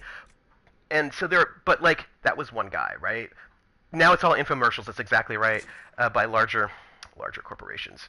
But the point being that he was able to like get that one little niche, and he was able to do something. And there are moments where people have been able to do that and make sort of interesting careers out of things. But I think that it's hard. I mean, for every Justin Bieber who let's note got signed to a major record label, there are lots of people who are just really good on the internet and then are not able to monetize that. Oh my gosh! I read a really interesting article that I wish I could find again, but you know when you read it on the internet? Will you post that link, Krellin, to the Discord so that I can watch the link later? There's a theory of 1,000 fans. If you can get just 1,000 people who generally buy into you, you've got enough to sustain you. Well, Sasai is actually also part of, like, he's a person who has a major label in, like, he has a record contract. He's got an industry behind him in Korea. Oh, I'm so excited about this Zamfir commercial, Krellin. You are the best ever. You are the best. That's right, we have a Discord! Alright. Let's do some murdering.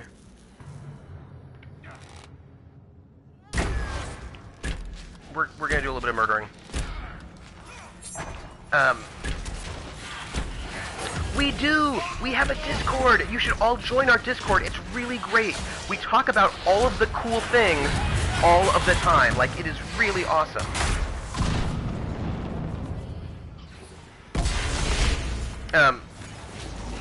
Yeah, it's true.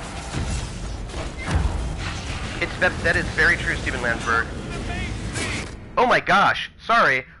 I just died. I was thinking about music, and there's like some mega death that just happened, in an awkward way. And let's see if we can, bring me back to life? Okay. Well. Ouch. Let's, Oh, and actually what I think is really good about the internet is you sort of end up getting, let's bring you back to life. Shall we? Because we are in a bad way, everyone. Hey. Dorian, I said I wanted you to bring me back to life. Why didn't you do it? Why are you not bringing me back to life? Come on. bring me back to life. Oh, or maybe that isn't... I feel like... Isn't that the bring people back to life thing? What is this? Bring me back to life. Maybe it's not. Wake me up inside. No, there's no cute channel. None. Not having it. Maybe I was interrupted. Maybe that's what happened. That is probably what happened. Okay, you need to take a health potion. You need to take a health potion. I don't need to take a health potion, but I need to start killing some things because we are not in a good way. Just for the record, like, there's badness everywhere.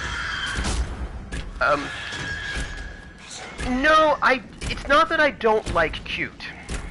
I think cute things are fun. I don't like cute channels. I find them, they bug me. Like, and I know, like, there's something about it that feels really, like, I don't know. It doesn't make me happy. Like, I don't, like, there's something about, I don't know, like a dedicated cute channel that, I don't know. Like, it's not that I don't like cute things. Like, cute things can exist in the world. That's fine.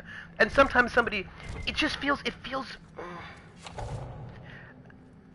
that feels, it's interesting, Mab, because that feels less, how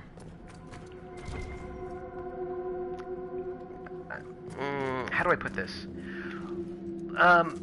But you know what, I feel like, okay, so let me put it this way.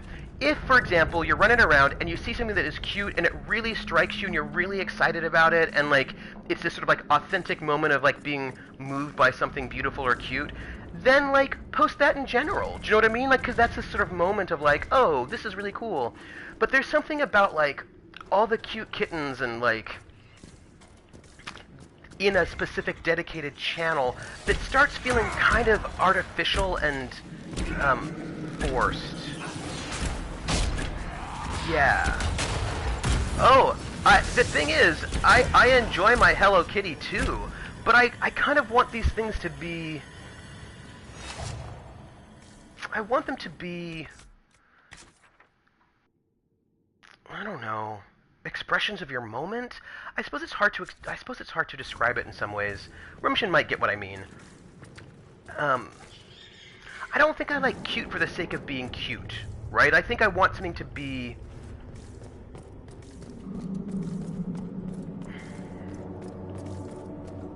I think I just want something to be...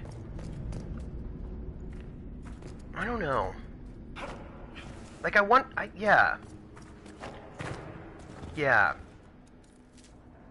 Yeah, I want it to be real. Do you know what I mean? Like, and I think that sometimes... Yeah, I want it to be real. And I want the posting of it... Yes. Yes. That's exactly right. That's exactly what it is. Yes. Yeah, that's it. See, you all get me. You all get me. And, like, I'm not being a grump about it. Like, I just want it to be real. I, like, want this to be a cute thing that really strikes you, and then you share it right in wherever place in wherever place the cuteness makes sense, right? And I also don't, like, this is also another thing, I sort of don't want the cuteness ghettoized, if that makes any sense. Like, I want, I don't know if we can get up that way. I feel like maybe that is not the way we can go, right? No? It looks like that's not the way we're going. I think we can't jump up this way, which I think is fine. I mean, I'll give it one more college try. Yeah, and it's the same reason why I don't have sort of like politics and hugs, because I think that sometimes ghettoizing sort of politics, hugs, and cuteness into their own channels makes the way in which politics, hugs, and cuteness manifest artificial,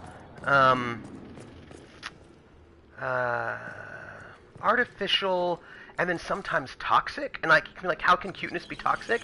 But I feel like it sometimes can.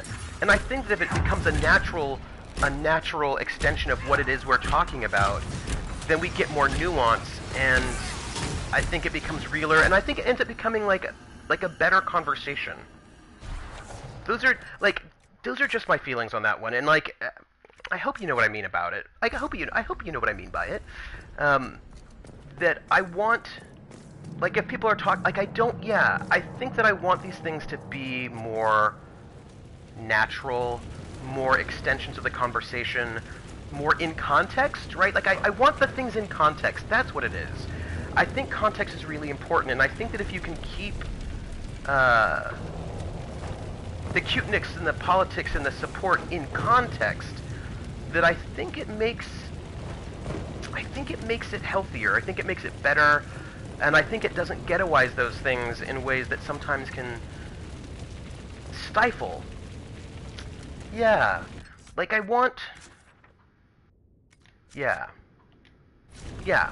I think that's just the way I'm going to put it, right? And the thing is, and here's what I will say, that's how I'm feeling right now. Maybe I will change my mind and think that, you know what, actually we do need to have special dedicated rooms to those things, and then I'll change it.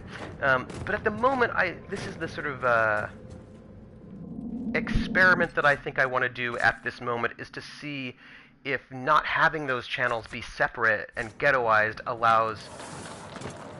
might allow for a slightly different way in which those conversations might be able to be a little bit more natural. And so, this is my current experiment. And I thought a lot about this, right? And, yeah. Oh! I'm dead. I think you've just noticed that in the best, you voiced in the best way I've heard put and agree. I understand the reasons behind people having them, but still. Yeah, and the thing is, like, ooh, by the way, we just died epically. It was super exciting. It was, like, and I get it. Like, I get it. You know, like, I really do. But I just want to see if maybe doing it this other way might work better. Artie Snack, how are you? I hope you're doing really well. Welcome in on this lovely Saturday. How are you doing? What is new and exciting? I just want to say, by the way, all of the battle buddies are so great. Lost memory. World's best shaper is stamped into the side of the mug in an obnoxious script. World's best shaper! Yeah, and so far, I have to tell you, so far I'm actually really excited about the way that things are happening on the Discord. Like, I feel like we're getting good. Oh, good, I'm glad. I feel like we're getting good conversations, and I feel like the conversations are moving in interesting ways that feel like nobody feels like they're necessarily, Oh, on your Exalted Carrier. Artie Snack, may I ask you a question? I hope that you say yes. I didn't actually want to open that just yet.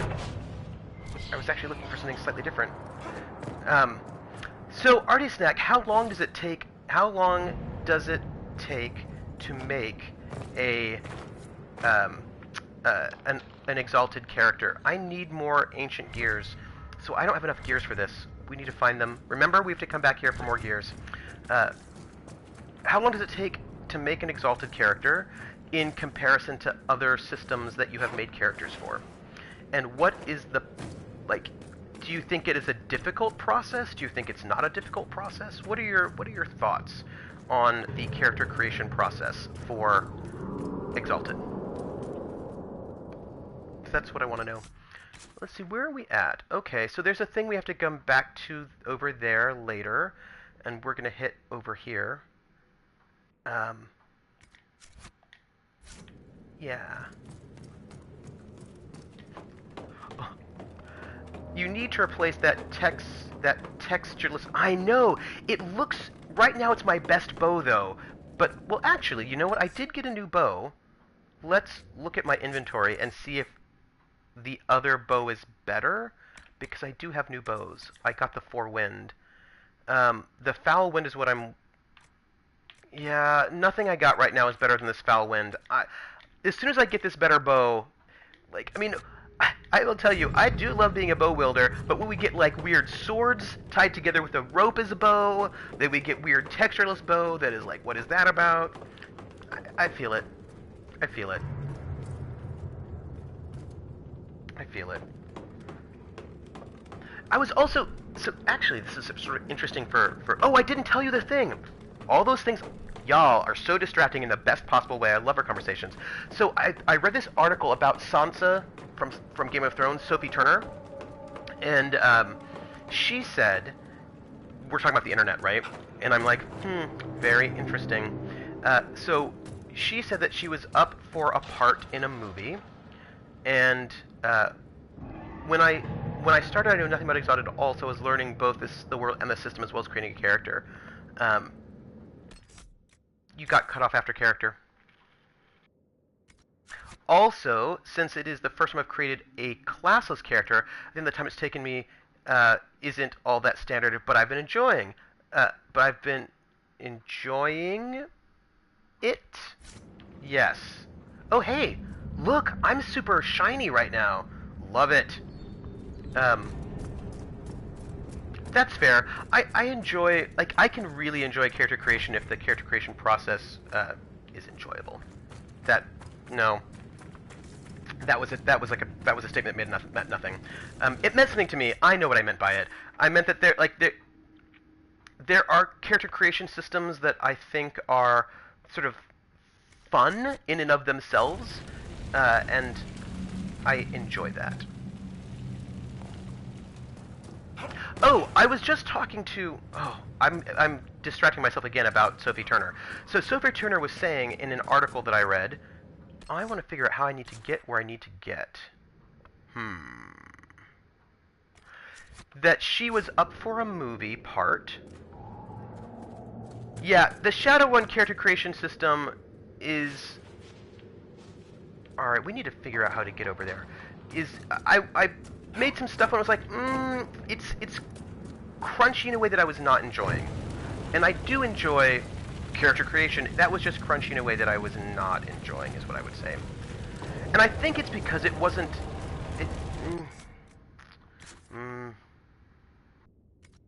It didn't... Yeah.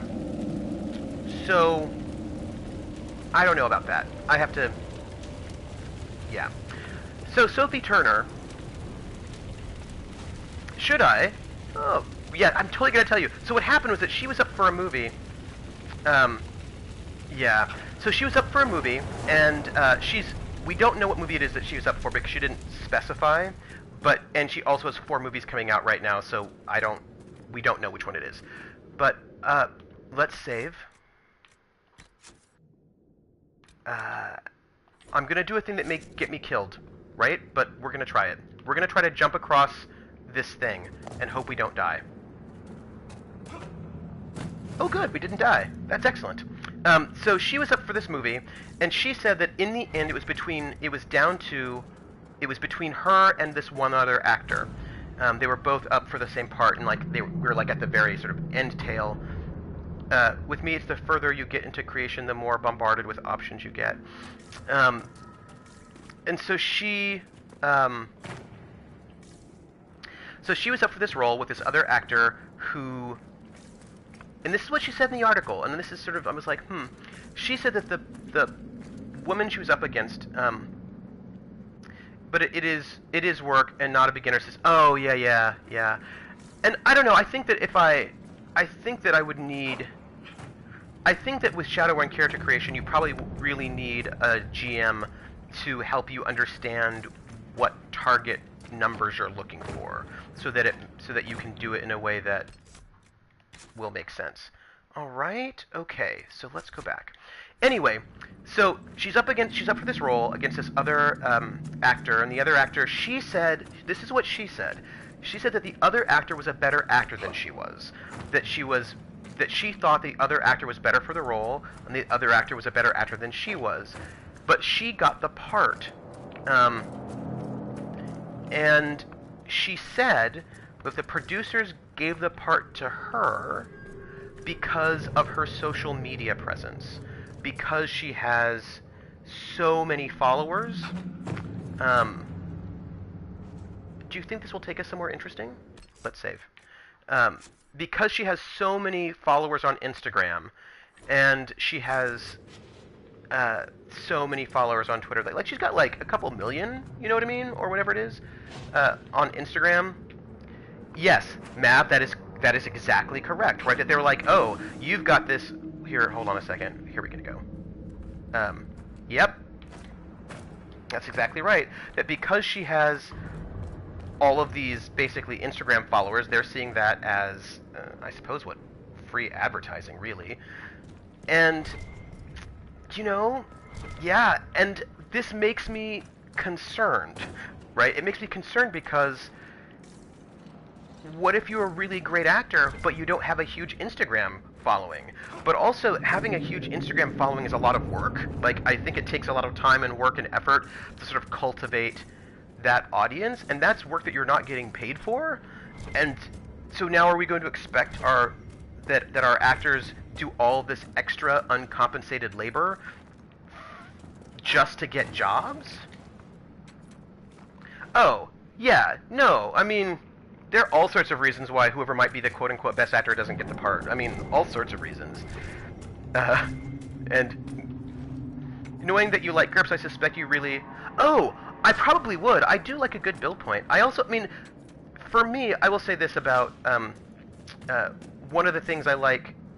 There's a lot of discussion about GURPS character creation that happens inside and outside of the community. But one of the things... ScarJo for every part. I mean, this is right. I mean, this is a thing that.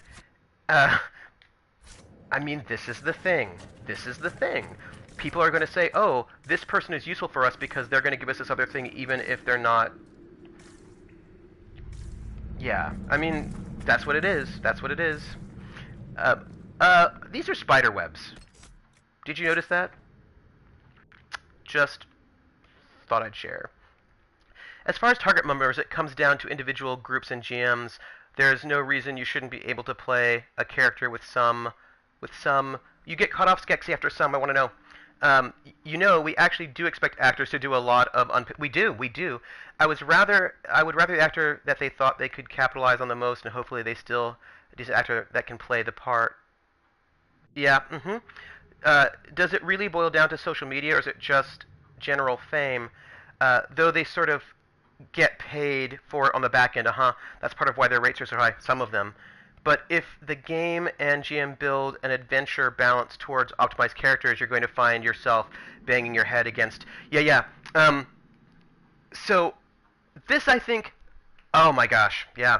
I've been walking in a spider web. Leave a message, Elk. Oh, nice. Nice reference there. I don't know if she keeps the part... She's part of the problem. Oh, I mean, all of this is hard, right? Because, yeah, all of this is hard. SAG rates are like 200 an hour, I think, or maybe 125. Still way higher than average. Yeah, but of course the problem is, but actors also don't usually get paid for. Yeah, they also usually don't pay for 40 hours a week. Well, actually, but it isn't, right? Because some people who are super famous but who are not on social media. I think that, I actually, to give social media some kinds of respect, I think that actually there are certain skills in being good at social media, right? I think you could be super famous but not good at social media, and also vice versa. Like, I think Tila Tequila was super big on social media, but I don't know if she's like she's not famous, more famous than some other people. There are a few Shadowrun communities online based around allowing players to hop in and out of runs and adventures, and they have a tendency... Ooh, I want to know how this goes. We got a new gear. This is good. And I actually think that like it's not an easy skill to be able to do that well. Yeah. So Skexy, on what you're saying, I think it's really important to know. Oh yeah, I think it's really important to know, right? What kind of expectations is this game going to have? Do I expect you to be really optimized or not? And I think that oftentimes, in my experience, that is not a conversation that GM has with the players, right? The GM says, "Oh, we're going to play D&D," or like, "Oh, we're going to play Rifts," or "We're going to play Shadowrun," or whatever, but doesn't sort of make, right? But doesn't make. Well, it can be an issue in that first time you play Skexy when all of you all made non-optimized characters, and the GM is going for heavy optimize and then murders you all. Like, that might be a problem. Right. So I think that it's just really important to be able to have those... Mav, what time zone do you live in? What time zone do you live in, Mav? Because there are possibilities out there. I just think that there are a lot of conversations that GMs and players don't have before a game starts, so they really should, because they think it's all sort of, what's the word, a given, but it's not a given. Yeah, the GM does, but sometimes...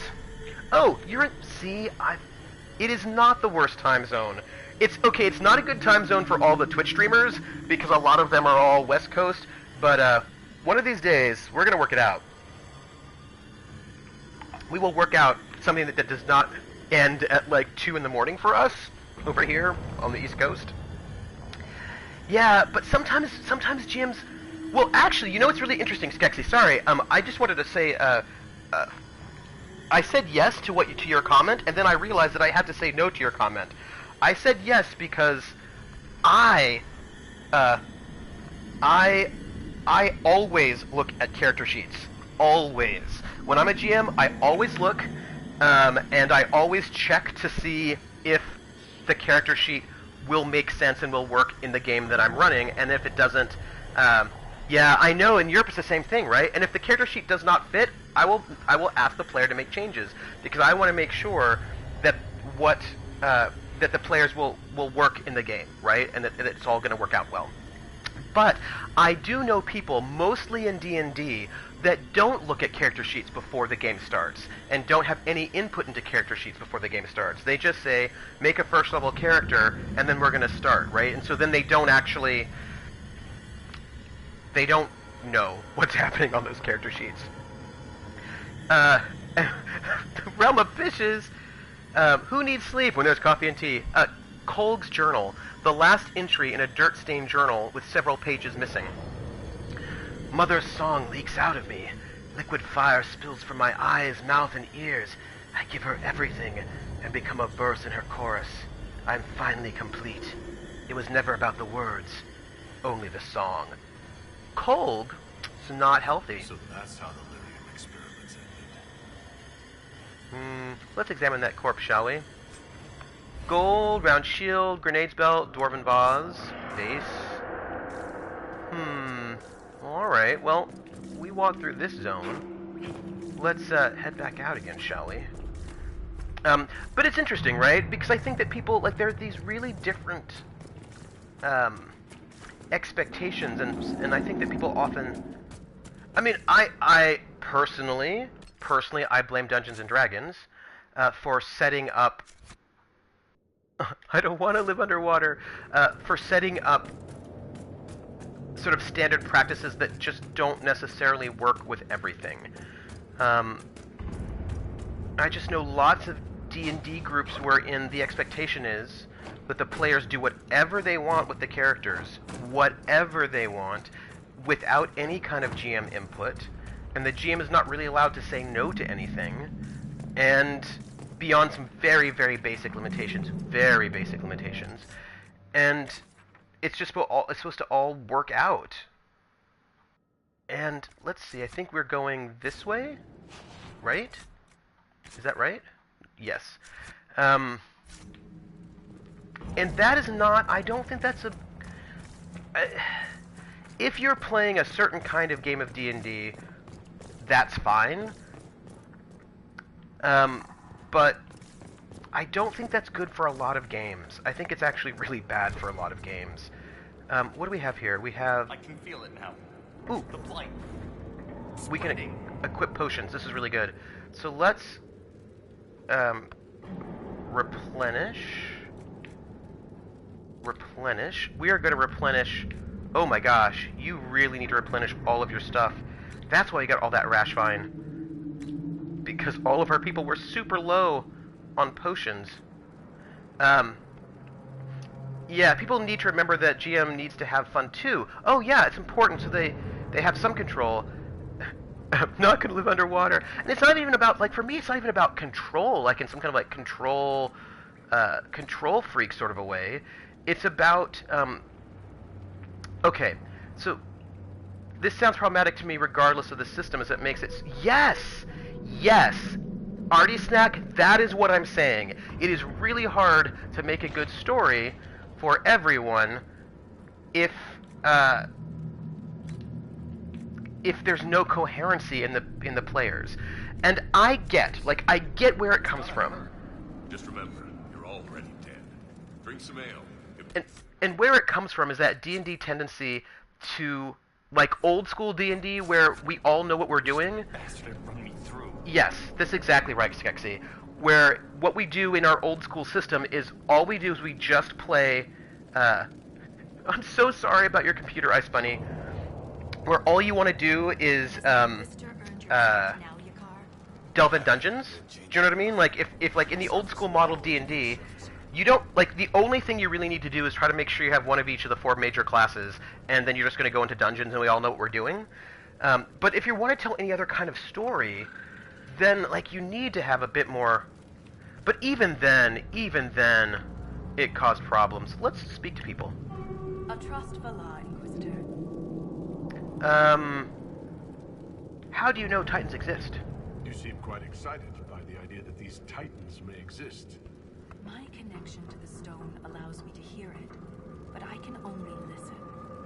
Titans can sing through the stone. It is extraordinary. We call ourselves children of the stone. What does that make the Titans? Interesting. Let's talk about Orzammar. What's life like in Orzammar? I haven't lived in Orzammar for 3 years, but I receive updates. Is there anything in particular you'd like to know? Actually, I think we've, do you miss it? I did not ask that. There? I do sometimes. Particularly the easy access to a warm bath and clean clothes. But the importance of my work outweighs the comforts of the city. Let's discuss something That's else. enough about Orzammar. Of course. And that's it. And the From thing... the Insight Shaper. So, My pleasure, Inquisitor. I'm going to We'll tell speak you... another time. And so this is also, by the way, part of this thing that I'm going to eventually sort of write up about the ways in which yes and is not always good for the GM for a campaign. Because right now, yes and is all the rage. Like, oh, improv, so we just do the yes and. And I was like, oh, no, sometimes you gotta do the no but. Like, you have to do the no but sometimes. And I don't mean no buts, but I mean no, comma, but. Not talking about not having a but. What I mean is, so I was in a campaign, it was a D&D campaign. I was a player, and the GM said, no buts! Said, make a first level character, right? And, like, this is, again, not a lot of guidance, just, like, make a first level character. But he did give us a story, like a setup, because, you know, he's doing his thing, right? Right? Viking butts! And like, no buts. That's true, Gritty would be offended, because I think maybe we need some butts. So anyway, the setup was, here's the setup, are you ready? The setup was that we were going to start playing in a... What is all of that? Oh, hi, friends. So the starting location was a small town called Dead Snow, a small mining town in the mountains in the middle of nowhere, like in the middle of the mountain range, right? Small mining town. And then gold was found in the mountains, which then caused a huge sort of influx of people to come into the town, and a lot of adventurers would come through in certain ways to go mining and try to find gold and ruins and all that business. And we were all supposed to be people who lived in this town. So I was like, okay, what would be interesting? I'm going to be, like, maybe the child of a blacksmith who, like, wants to be an adventurer. That could be interesting. And I was like, oh, and it's mostly a human town, so maybe I will be, like, a half-elf. That could be interesting. And we all made these interesting characters, right? And one player made a pirate.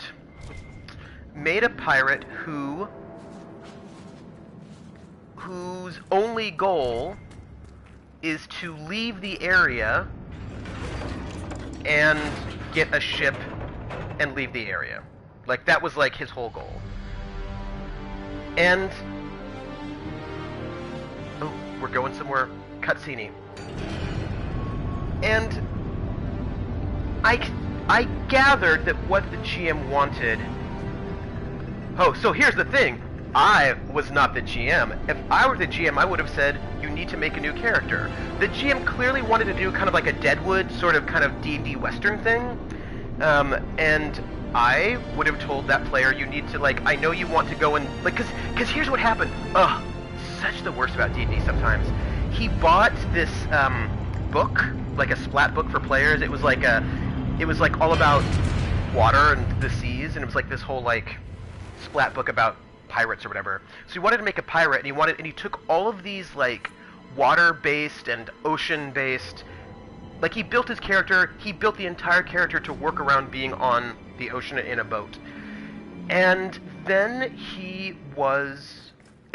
GM was not a GM who being a Dungeons and Dragons GM, was not a person who thought you could ever say no to players. What was what? Something moved. Oh. There. Light a torch. Uh-oh. So I can see us coming. Just stay close. Oh, but here's the thing. He had no reason to... So, he had no reason to be forced to stay, and he had no reason to be there in the first place, and he was not... he spent the entire time trying to get the entire group to leave. Like, I mean, it was just very... basically, this was a character that did not want to play in that game, right? The character did not want to play in the game that we were playing. And... like, this is a moment where we need to have a discussion, like, should we just run a pirate campaign? Because we can do that too, you know? I think it comes from Dungeons & Dragons. Yes, that is exactly right. And maybe we should have, like, you know, and I think it comes from a couple of things. I think it comes from, I don't wish to alarm anyone, but I believe we've all gone blind. We've gone past the deep roads. Oh. How can you tell? It's pitch black. I can feel it. Oh. Where are we? What's going on? We are practically blind down here. No, it doesn't say that anywhere, Krillin. Fighting something I can see. But what I have noticed in terms of the way that I've noticed a couple of things, right? And part of it, and like there are these sort of like things that sort of show up, right? And one of them is that because D&D, this is,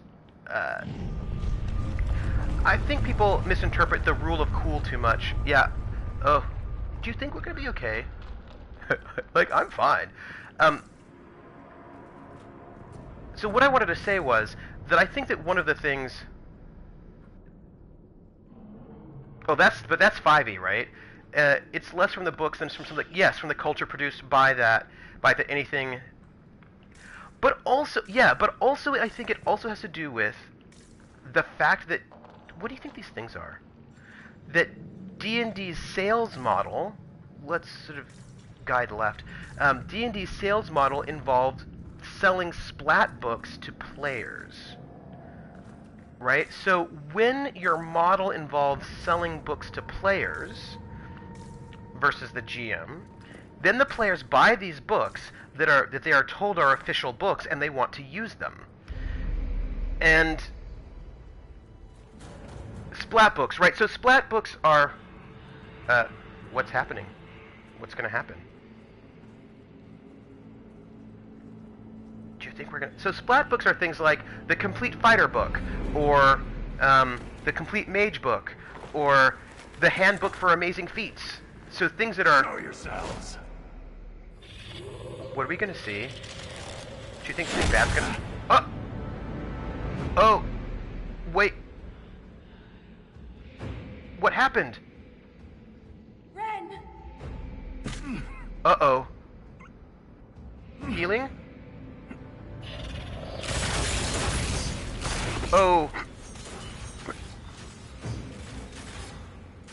Not at all. Oh.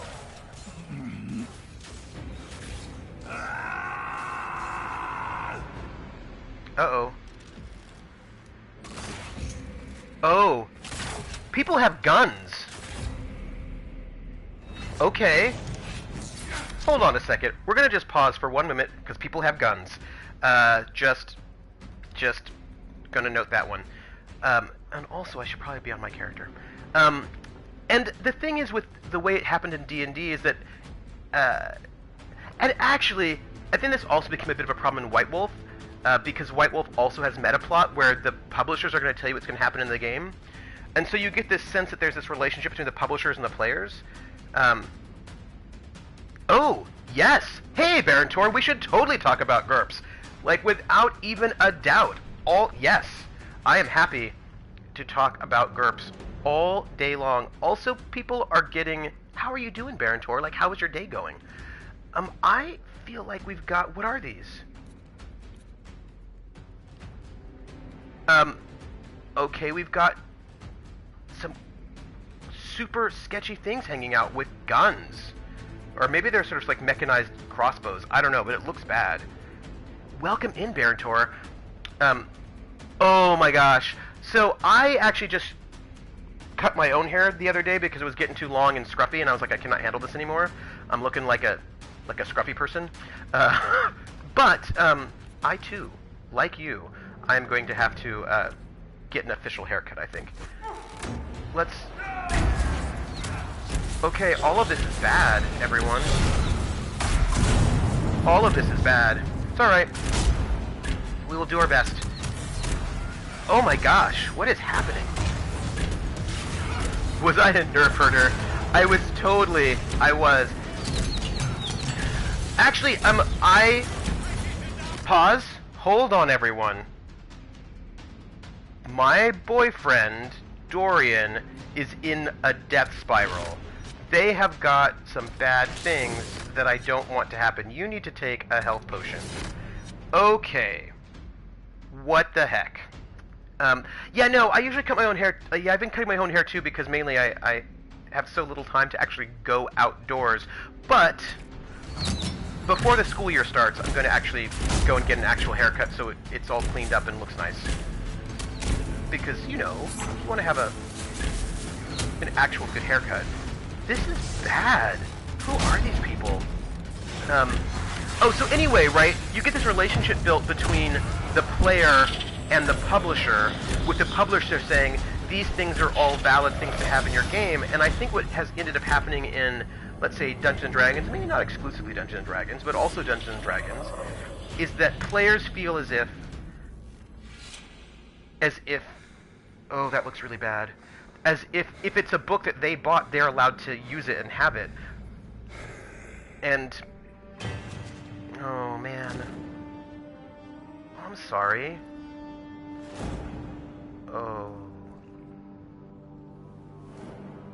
Oh man, I'm sorry. You deserved better. Ren never wanted this life. He was a cobbler, a good one. He joined the Legion to pay his father's debts. It kept his mother and brother from losing their caste. The poor and desperate here often sacrifice themselves for their family's future.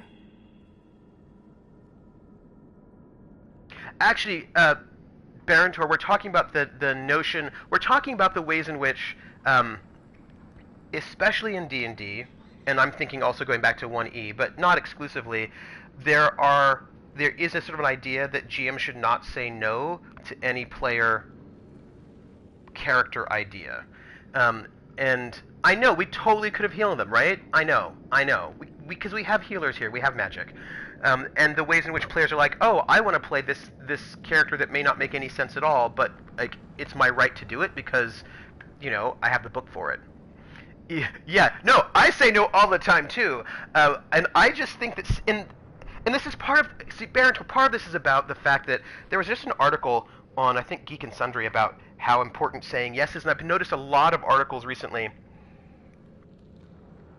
about the yes and from improv, where everyone's like, well, because we're getting a lot of shows with improv actors, and so everyone's talking about how the thing that's so important is to say yes and in an RPG, and there's a lot of discourse around yes and, and the thing is, RPGs are not improv theater, and there's some kind of yes ending that is good, but like you also got to say no but. Like you have to say no sometimes, so that we have some kind of coherency, because this is going to be a long-term thing.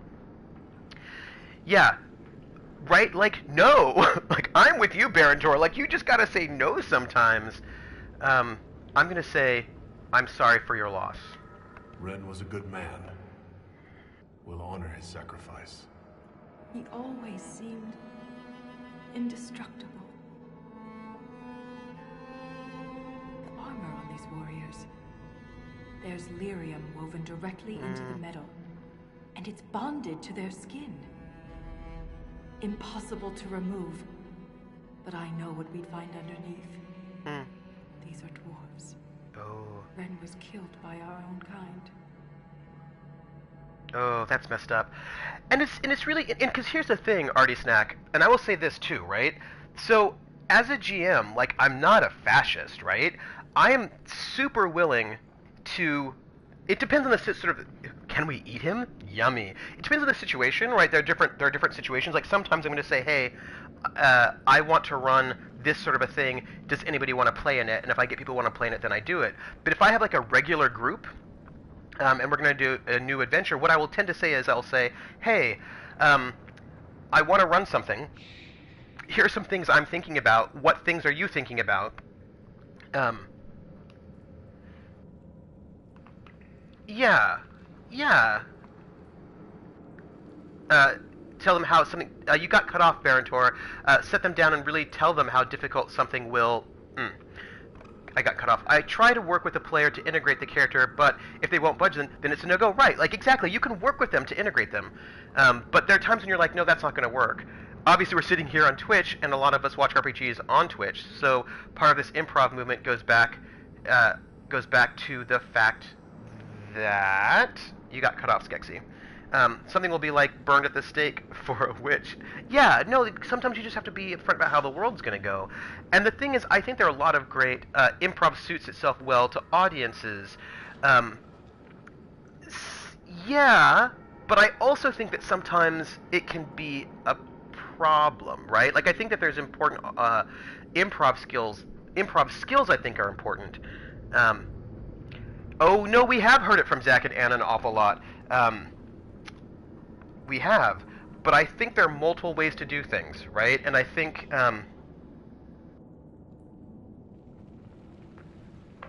Right, and I'll just say, like, for example, I will also, like, for example, if everybody wants to do a pirate game, and I'm okay with GM a pirate game, I will GM a pirate game. That's cool. But, like I certainly want player buy-in.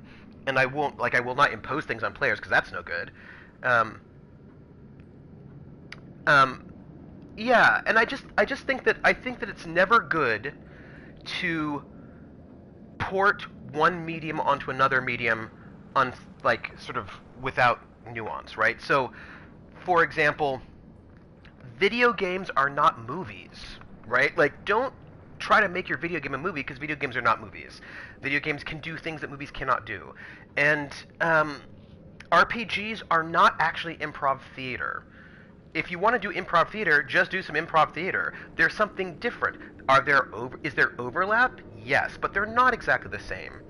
I thought RPing was all about improv. Your character has to fit the setting, though. But as this is a common ground, it is going to pervade some of the home environment. And super, super true what you're saying, Skexy. But also, hold on, they're not from Orzammar. Why did they attack their weapon? Let's say they're not from Orzammar. They don't look like any dwarves I've ever met. Me neither. It just doesn't make sense. Oh, I love the stuff We've Tony done was saying on nothing Lauren's to them. Discord. It was great.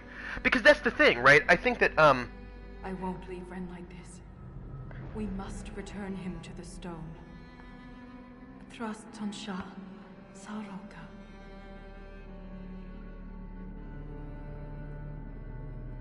yeah. I'm reading your post, Barantor. I'll see this through, Ren. And you get cut off I after promise. audience who likes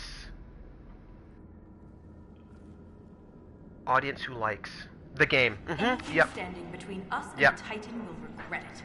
Yep. This is, I think...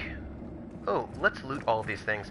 And I think this is really interesting because there are certainly skills that you get from improv that are really useful for RPing at home or away. But I think, for example, one of the things that's different between improv theater and RPGs is RPGs have a GM, right? Like, and that just all of a sudden changes the dynamic.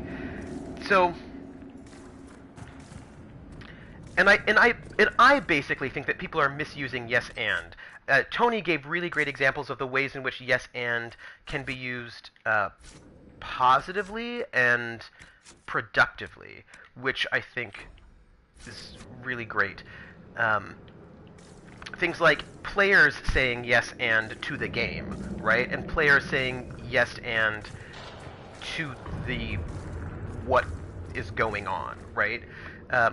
When the RPG GM becomes a narrator and not a guide to the game, it can become muddled overall. Oh no, I think that's super true. I mean, like, I recognize there's some people who, like, for whom that's their thing, that's what they like. But I totally agree with you. We're gonna kill some things. There we go.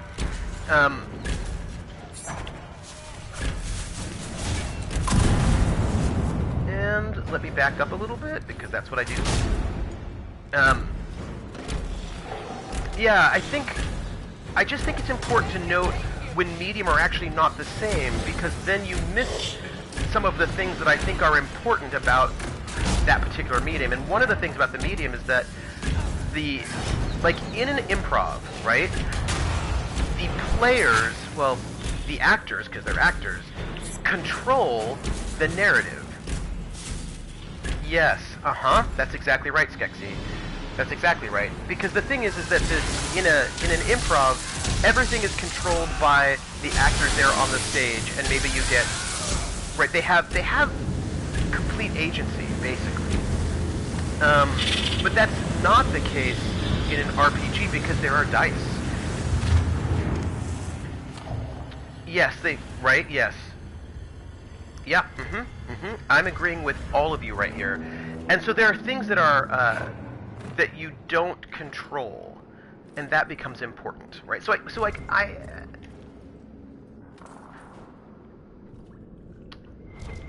the thing is, there are also RPGs that allow the players. Yes, that's exactly right. And also some things, like what I think is really great about the improv skills is the ability to roll with punches, right? The ability to sort of like take an unexpected situation. What do we have here? What are those? Those look to be like monsters. What are they? A Kretal. Fire invulnerability, a lot of invulnerabilities, but I think we're good. Okay. Well, we're gonna go for this and do murder.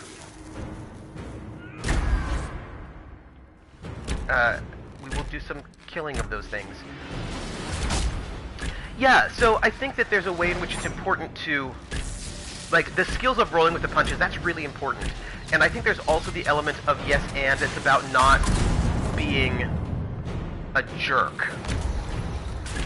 Like, sort of going with it, that I think are all important things. But also, how's everybody doing? How is everybody doing right now? What is going on? I feel like, you'll have to excuse me, there's a little bit of murdering going on. Oh, okay, we've got bad guys that are out here, doing murdery things to us. That is, inappropriate. I'm going to focus on these people over here. Because they are irking me. And I hope that we can take them down some. Because they're a problem. Sorry about that. There's just a little bit of murderizing happening that we need to take care of. Okay. I don't even know where we are. There was a short and sweet about Tony's 8 on that Discord. Oh, is there a short and sweet about? It was a really great conversation. It was really, really good, and I was sort of he was interested in my thoughts on the ways in which improv is not always useful in an RPG, sort of like just porting over improv sort of maxims, and he wanted me to know. So I discussed about the ways in which I think that the use of yes and is not always actually particularly useful, especially when it's sort of put on, especially when it's being used. Sorry, right? Because here's the thing: a lot of the articles are GM advice. Oh, yeah. Was it on Lawrence? Yeah, it was. I knew that you were on Lawrence, Krellin, because I did not see you around. Chronicles of a Forgotten War. Commander Othon told us to move out. He didn't give us details, only that there had been attacks north of Kad Halash, and the Crown was sending reinforcements. Father grabbed our axes and we were off. I was a boy then, puffed up from a few victories and the provings. I didn't know what was going to be taken from me, but I would find out. The journey to Kad Halash was long and tiresome. Bored warriors make for poor drunks at camp. Father and I kept to ourselves, though I admit I longed to lose myself in a pint of ale, if only to have something to do other than sharpen my axe. From Chronicle of Forgotten War, author unknown. So I was saying that, like, since a lot of these bits of advice are GM advice articles, what you get is a lot of articles telling GMs that they should be saying yes and to the players. That, like, it's really important to do the yes and, like, so it's all about sort of GMs yes anding players. And I think that's not actually great advice, because the GM, like, it's sort of different. And then Tony was like, yes, I agree, but then he was also thinking about the ways in which yes and becomes useful. In Orzammar, but ancient. Oh. Very ancient. The words seem based in Dwarven, but I barely recognize this dialect. Can you translate any of it? Only fragments. The language is very different from what we speak today. This word keeps appearing. Shah Brital. I believe it means revered defenders. Ooh, defenders of what? What needs to be protected all the way down here? You get cut off, already snack at mostly in terms. Yeah. Cut our tongues, entomb our bodies, watch over the Titan until it stirs. So the warriors who attacked us must be the Shabertal, and they're protecting a Titan. Ooh. Yes, Baron Tor. Folta? I can hear Ren's objections. Let's keep moving. If more of these memories exist, they may have the answers we need. Ooh. Yes, Baron Tor. PS4 chat cuts off posts. Like, I don't get long posts, and it makes me so sad. So I was like, oh, break it up. Yeah, PS4 limits. It is sad times. Yeah. So, like, thinking about, like, and he talked about the ways in which he finds yes and sort of useful, and there are things like the player should be saying, being defenders who's behind is in danger. So just because it works for certain parts doesn't mean it should be applied to everything with that regard. Exactly, right? And so, for example, he said, and this is like really true, and I think very accurate, that that yes, like, for example, if you're a player and the GM sort of wants you to move, oh hi, wants you to move towards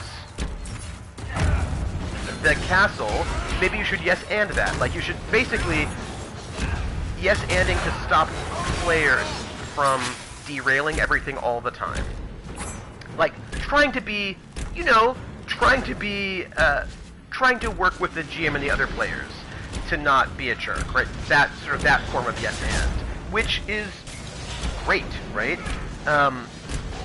Also, as a GM, using yes and to sort of see where your player's interest lies and reinforcing that. And so, for me, I think that those are great ways of using yes and, right? To sort of use yes and to, wait, oh good, no, we're fine, everybody's good. Using yes and to collaborate and support, right? And the idea of collaborating and supporting your fellow players and also GM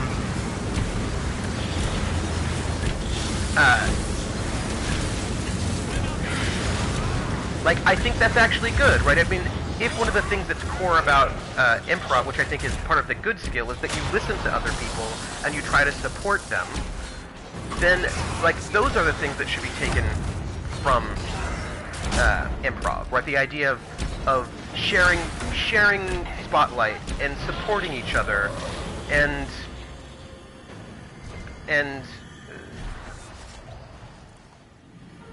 yes, right. That's what I would say. That, like, what I think you should take out of improv, which I think is also just good manners in general, is the idea of sharing and supporting and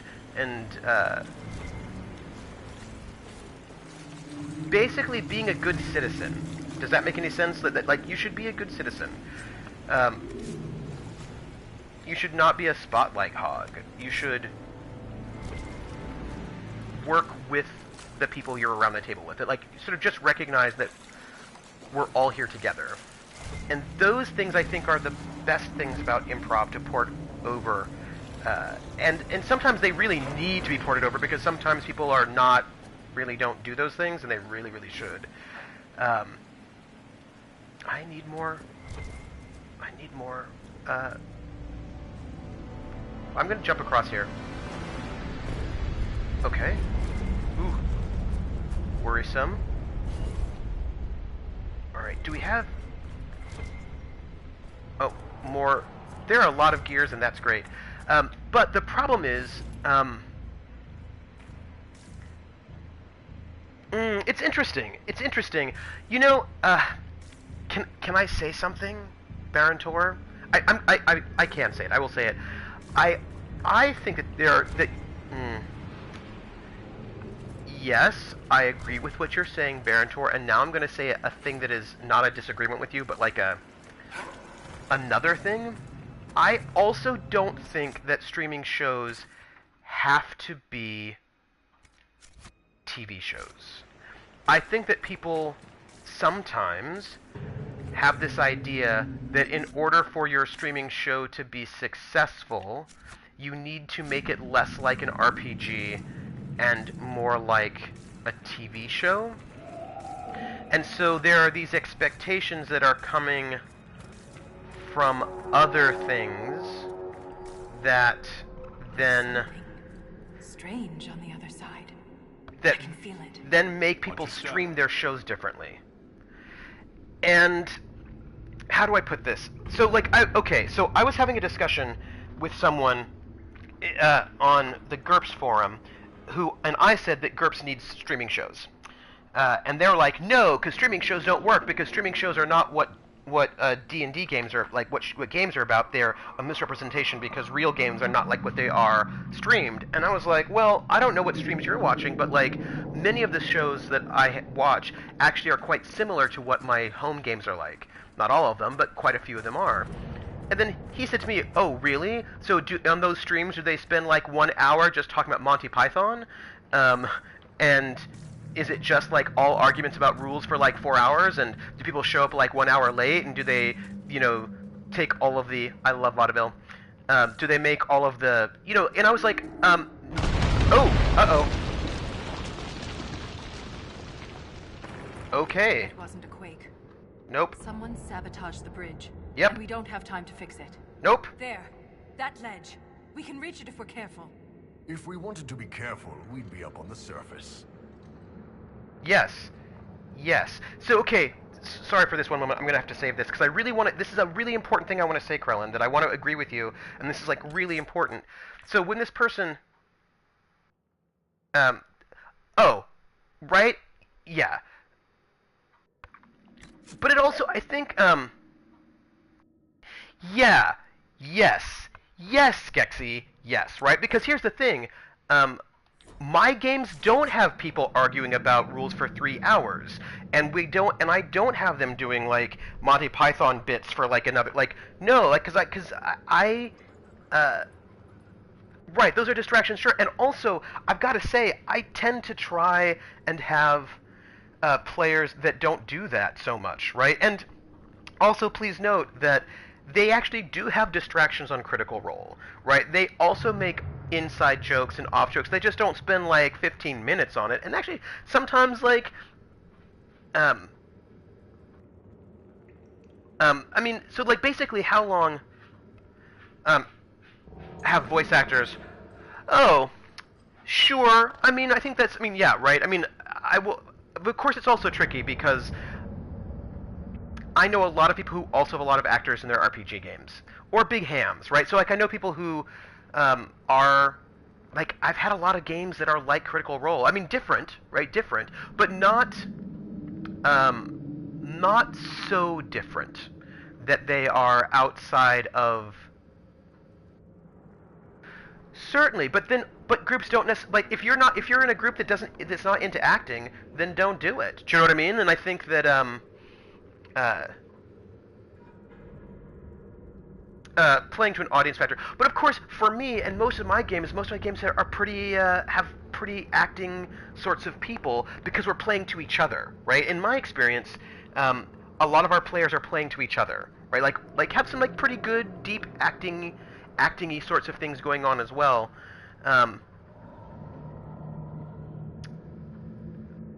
But see, maybe the new player doesn't want to do that. Maybe the new player doesn't want to talk in character. I think most role playing comes from that pool of people that, in a less connected and mass media side, would be entertainers. I think there's also an undercurrent of pedestal placing and pseudo hero worship. That ODS, totally. I think there is some pedestal placing and pseudo hero worship that gets creepy, and then also weird attacks where like I love you, but also you're the evil demon, you're the worst. Like there, oh yeah, right? But and of course, so like for me, I have favored.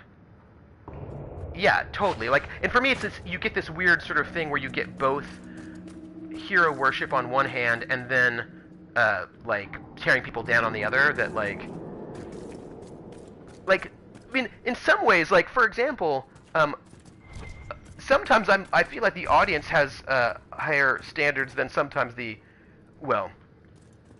I will just note that sometimes people are super mean to Marisha, and they're like, she shouldn't play her character. Like, people get really weird, right? People get really weird. Oh, see, I just don't listen to the other people who watch it.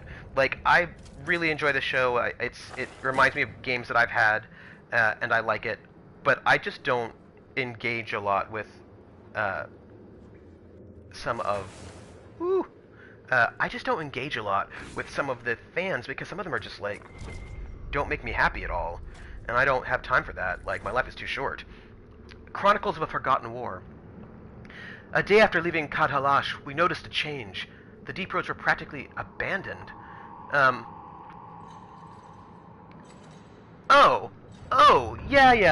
There's a very strong sense of Mercer being the perfect DM, which is a problem. Right? No, because there are different kinds of DMs, right? Oh yeah. See, ODS, I'm actually not in the same space, right? Like, I'm okay with their, with not like I'm okay with. So, for example, now we're in a topic, ODS. We're in a topic where I have mixed feelings, right? Yeah, there's a strong segment of that fan base that's pretty toxic, and I am just not engaging with them. And I don't need to be part of a larger community to enjoy something. And the reason why I don't turn on TV is because I like the live show, and I can't get a D&D game on TV. You know what I mean? Like, and I think it's a pretty good example of one sort of D&D game, and I really enjoy it. And I like that it's live. I like the live show.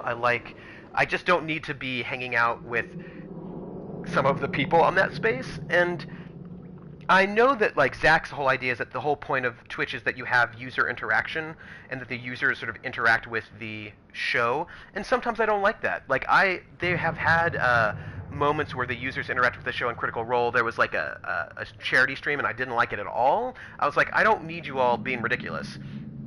And sometimes I think it works. Like, sometimes I think users paying tips for things works.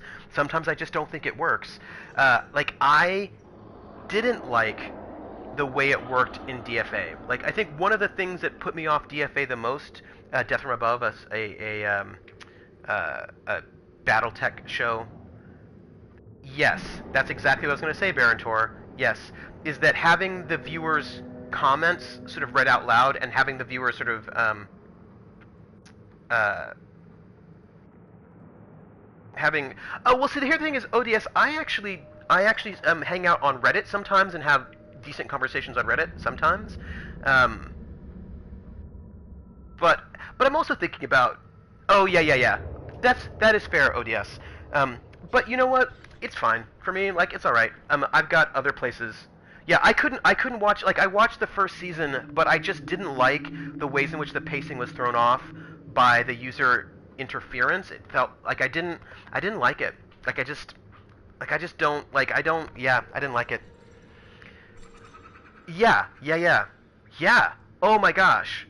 Like the whole thing with Jackal, like when Jackal came on and it was just trolling Jackal and him responding to it and he's speaking this like feedback loop, and I get that they're raising money and that's great for them, but I did not enjoy the viewing experience at all. I was like, can we just get on with it? Do you know what I mean? It was frustrating. After, yeah, no, I didn't like it. Yeah. So I think that there's a lot of different ways, and I think in maybe some games it really works really well, maybe other games less. So, yeah, I think it's tricky. I think it's really tricky to sort of figure out how to do it. And there's some that have really great communities, which I enjoy. Some that I don't. I can take it or leave it. Um,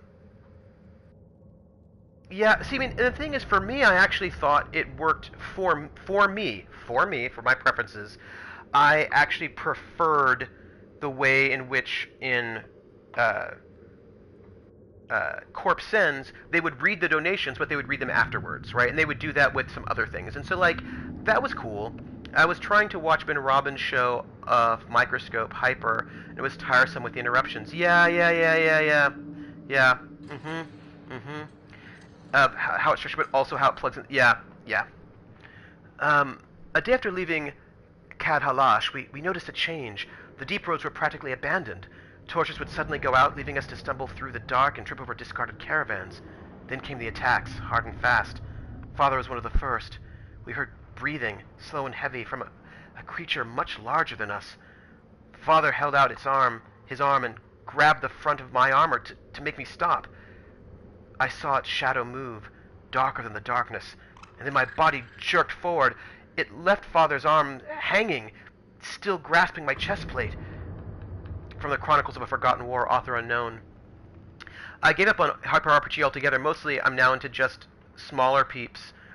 I think our conversation is going to make Trooper SJP take hours to get through the part of this part of the game. The way I see the community aspect of RPG games is that sometimes it is an added benefit, sometimes it's a distraction. It's not that great of a game, honestly. I'm here for the. So, and I think it's really, I think it's really interesting. I think sometimes it's a distraction. Am I? I don't know. Maybe I'm not. Uh-oh. Cutscene. Look there. More ancient carvings. Y'all are just too interesting. Aye, but these seem to be about the Titan. It shapes the stone. It is the stone. It sculpts the world within and without.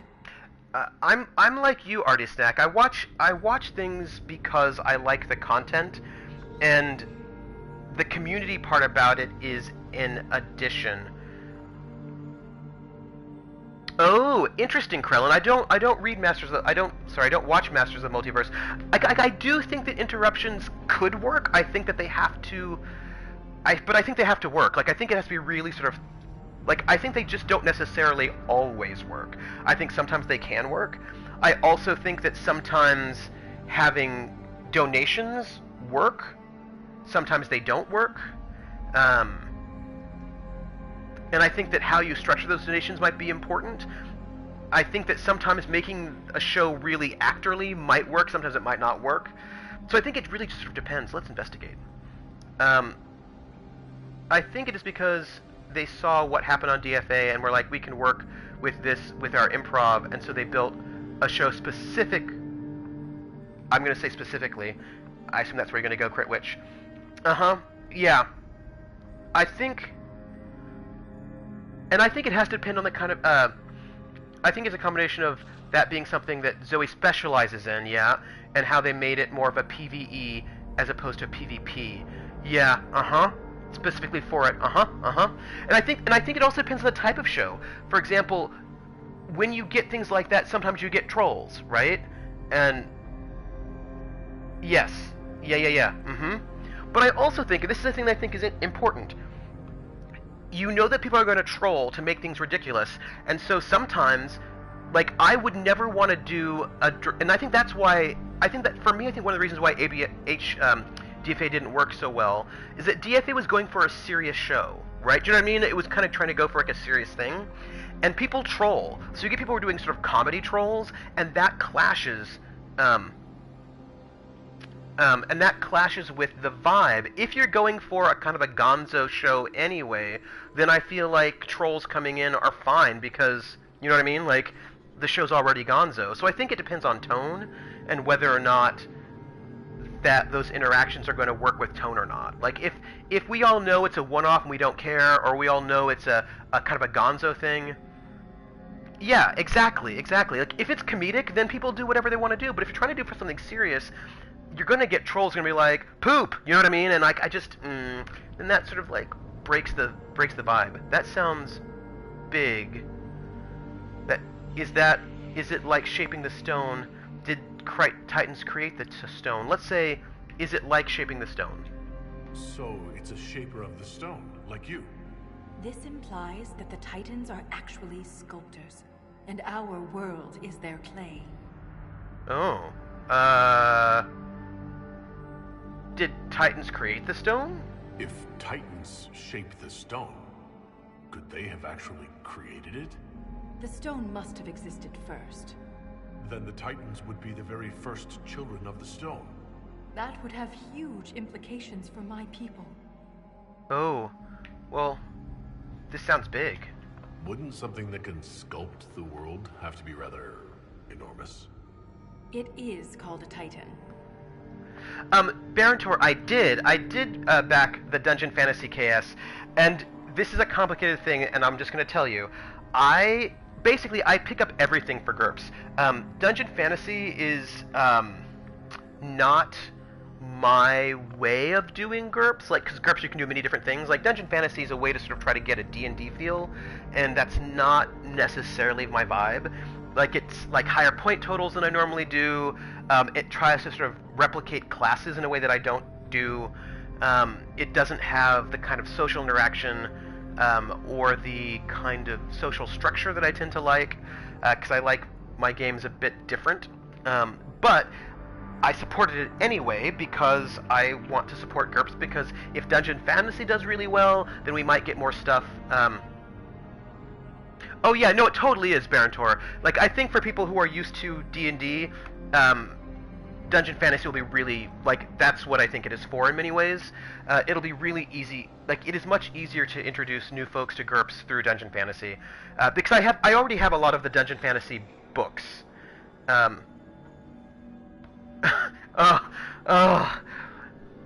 Oh, Diaz, why do you say these things that may be true? I think this system loves me back. I just think it's not all the... yeah. The Quakes change the stone. We must be nearing a Titan. They're just lessons. We must be nearing a Titan. More memories. More It's a lot of saying no. It's true. We must be getting close to a Titan. Your theory about the source of the quakes is looking more like fact. Can we have psychic powers? But No. if this is true, how could it be missing from the memories of Orzammar? Why would someone erase such an integral part of our history? No! No superpowers. Let's Sometimes answer you can have that it. after we stop the earthquakes. The rhythm is louder than ever. We're close. Yeah, like I had somebody in a cyberpunk game who wanted to play a Fae straight out of like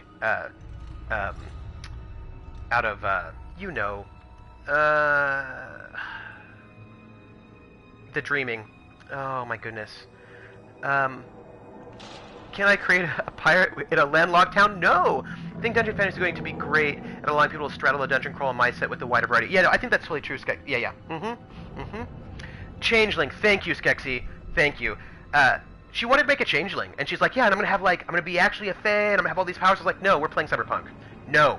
I just had to say no on that one. I was like, yes, you can make that in GURPS, but no, you cannot make it in this game. It's not going to happen. Yes.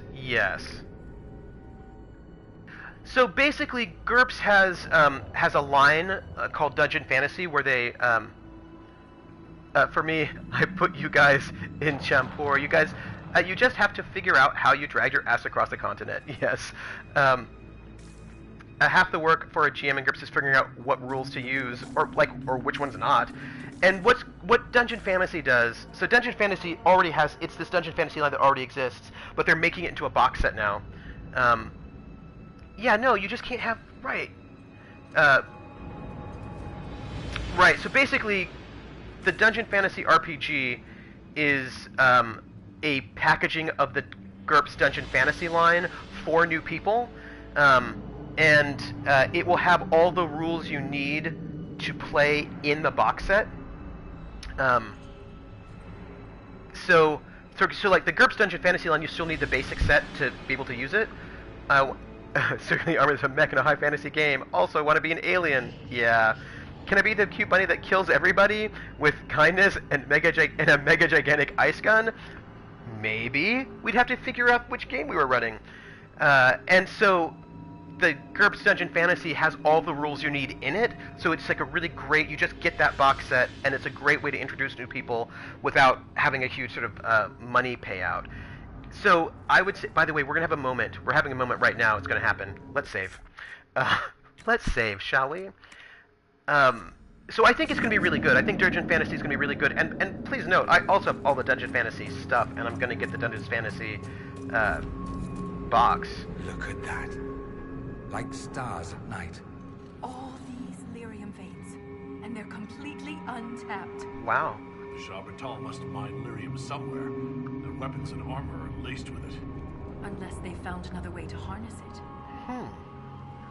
Interesting. I thought we'd have a big battle, but no, we just have lots of untapped lyrium. And the thing is, I will say, just like this is just where I'm coming from, a lot of those conversations has to happen before the game is set up. Right? So, for example, if you really want to play, like, this moment, like, if I say, hey, we're ending our campaign, I'm going to start a new campaign soon, this is where we have a conversation, and where you say, like, I want to play a bunny who kills people with kindness and an ice gun, and somebody else says, like, I want to play this. This is where we, as a group, have to have a conversation about what kinds of things people want to play, and finding ways to make a campaign where these things will all make sense. But the problem is, and this is not just a GURPS problem, but this is the problem also with that pirate, there are people who want to play, there are special snowflake players who want to play something that doesn't fit at all with whatever the game is, right? Where, like, we're in a landlocked town that's going to be an Old West sort of landlocked town, they want to play a pirate. And then I said, okay, well, let's make a pirate campaign. They're like, okay, if we're going to do a pirate campaign, I want to play the landlocked farmer who would never be on a ship. And you're like, come on, play with us, right? There's some people who don't want to play with you. And that's a problem. Like, we can do a lot of things, but we have to play together, you know? Derelict lyrium mine. The lyrium deposits left to grow in this long-abandoned mine would fetch serious coin, if only reaching the place and then transporting the lyrium to the surface wasn't a venture just short of suicide.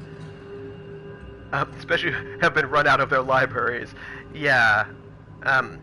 If they don't want to play with you, No, Krellin, I'm totally with you. It's just that there are some people for whom what they want, if he wants to spend the merits, we can say he took his library with him. Yeah, I just think there is a particular type of player who they want to play, but they want to play something that doesn't fit because they feel like that makes them more special than everybody else, and they want to, like, hog the spotlight. They just don't want to play with other people, and you know, that's but like part of what a GM does, in my opinion, part of what a GM does is make sure that the game is fun for everybody. And if what you're going to do is make the game not fun for everybody, then I gotta say no. You know what I mean? Like, I feel like that's actually one of the of ice cream and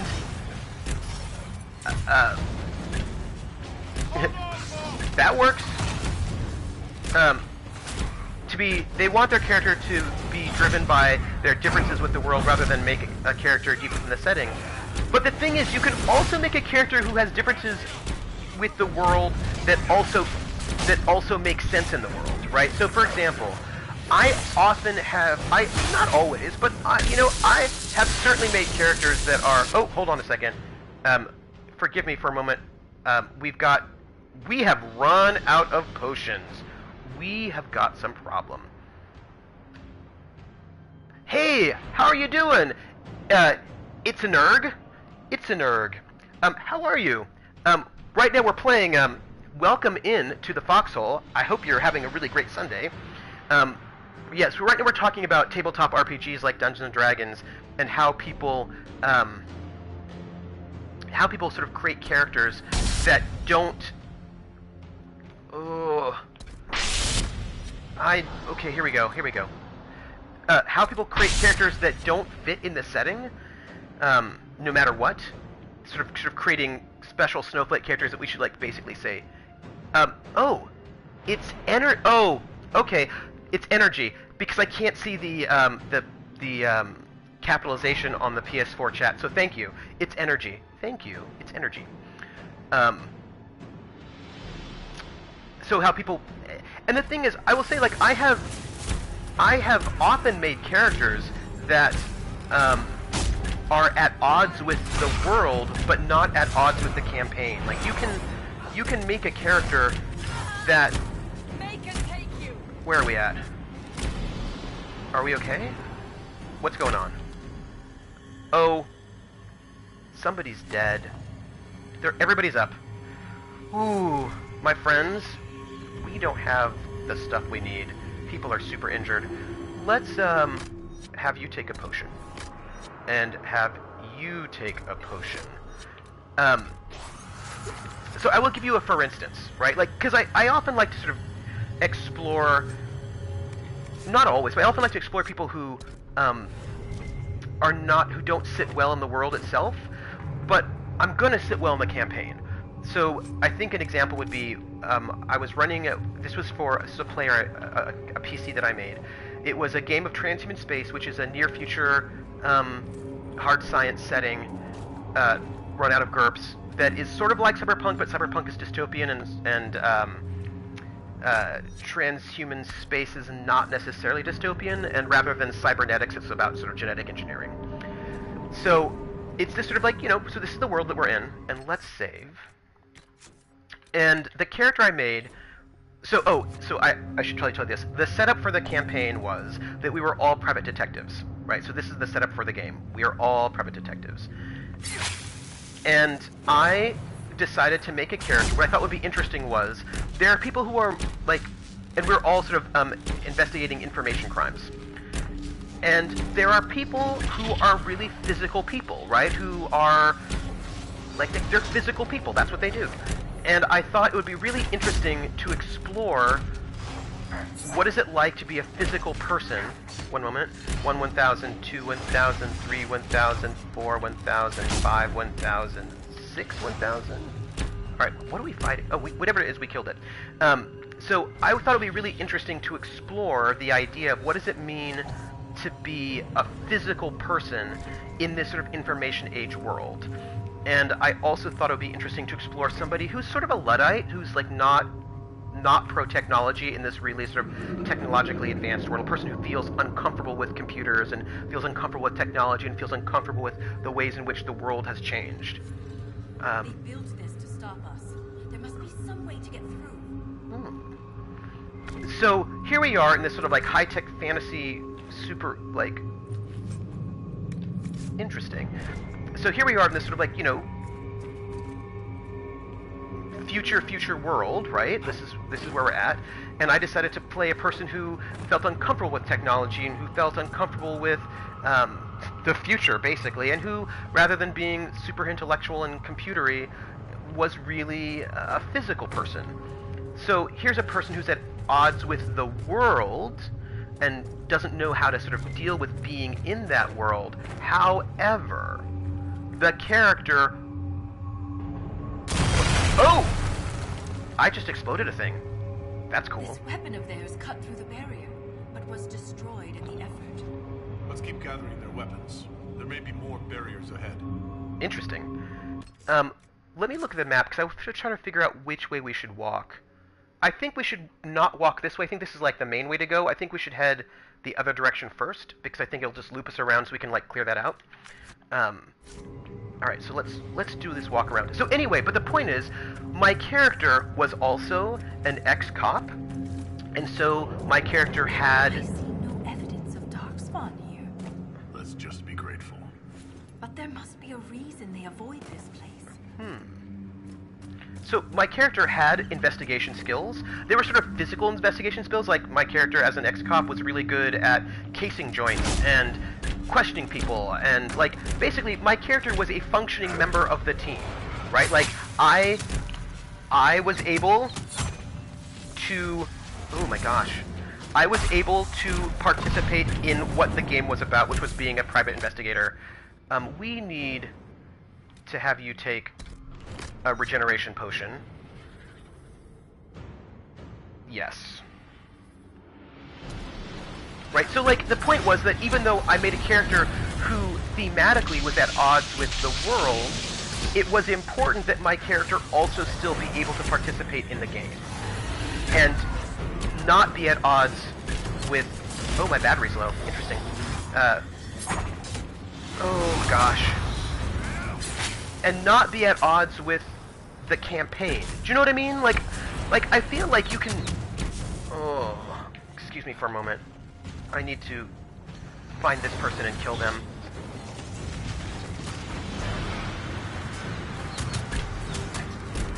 Because this person... Oh, we've got death, and all of this is bad. Alright, what do we got going on? This is all bad. None of this is good. Ooh. What have you got? Alright, we've got some problems, everyone. Hey, I've not heard you all talking for a while. Are you still around? Have I lost you? Oh, there we go. Yes, exactly. Right, like, oh, okay, everybody's dead. Hi. Exactly. For this D&D game starting... Exactly, Baron Tor. Starting tomorrow, I'm thinking of playing a warlock who'd really rather not be an adventurer. And for me, the way I feel about this is, okay, play a warlock. I'm super interested in this. Those people you were experiencing seem like a bunch of assholes. Oh yeah, I don't know much about tabletop RPGs, but it sounds, it's energy. You just got cut off because I'm on the PS4. My chat gets cut off. So you got cut off on, but it sounds. So could you finish your post, the rest of it, so we know what is next? So I am going to have to find my friends, but it sounds cool. Yes. So, and the thing is, I think that it's it's essentially roped into things since he did make this whole pact with another religion. Right, like, and I think that, and that's the thing, right? You can play a person who the character's like, oh, I don't want to be involved in this, but then... So that's my dead body. Let's have... I suppose we'll go and get Iron Bull? Let's go over here. No, y'all need to leave me alone. I need to wake up. First, I'm gonna kill you. Like, they just kill you. Just for a moment, just a little bit of death, maybe. All of these stalkers. What do they eat to survive? Why am I not killing you? We're in a little bit of danger. I don't know. She's not dying. I think it's really good. It's all great. D&D doesn't really have a mechanic for not wanting to be here, but as a player, I'll have to be going into it with the idea. Right, so I mean, like, basically, I think what I'm saying is that, like, yes, make a character who doesn't want to be here. That's fine. But then, after you make that character who doesn't want to be here, make sure that you as a player... Yes, exactly, right? So it's fine to say, oh, my character doesn't want to be here, but you as a player, right? As a player, you have to be able to say, that nonetheless I'm still going to play, right? And my character is still, I'm going to find ways to make it so that my character is still here, right? Like, I think that's what you have to do. All right, now where is everybody else? Okay.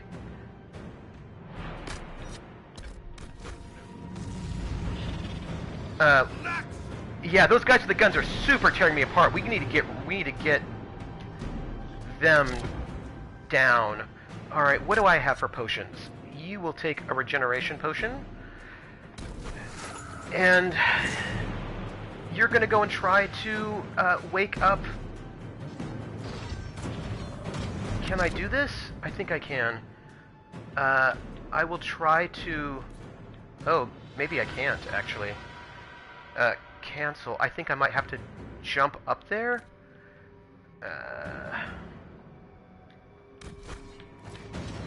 Yeah, this is gonna be a little rough. I know! I really need to stop running out of potions. And I need him to get up there. Oh, I think I might have to walk around. Because I'm dead. I know, I really should stop running out of potions. It's super awkward. I think... Are we good? Oh, good. Everybody's alive. Also, we're running out of potions. Let's loot everything. This is a sort of an intense space to be. Yeah, so I just sort of feel like you have to make a character, like, if you want to be, like, I think it's fine to be, like, a ninja. Like, I think it's fine to be somebody who, like, is at odds, but you just can't be at odds with the campaign itself. Because, like, do you want to be here or not? That's all. And I just think that's important. Let's, heal up a little bit. Because we've got a little bit... Oh, the healing mist is gone. So sad. And I think that some people, like, they don't play well with others. To quote its energy, they're a bunch of assholes. And I think that's true. I think there's some people who, they really feel like that's what they want. But, like, if you want a solo campaign, we can do that too. Do you know what I mean? Like, but if you're gonna play around a table with other people, like, you need to play with other people. And, yeah. I had a player be a ninja once, but it was in a place that was a blend of medieval France and China, so the ninja wasn't completely out of place. And then it's great. And here's the thing, I'm also fine with player conflict. I just think that we all have to... well, not player conflict, sorry. I'm okay with PC conflict. That's fine, but we all have to play together. Unless you want to do a solo game. And that could be a different conversation. Because that can also be a thing that happens. I want to figure out how to get that... There's a... Mav is correct on this one. I want to figure out how to get that... There must be a land bridge, maybe? There's a... what's the word I'm looking for? Yes.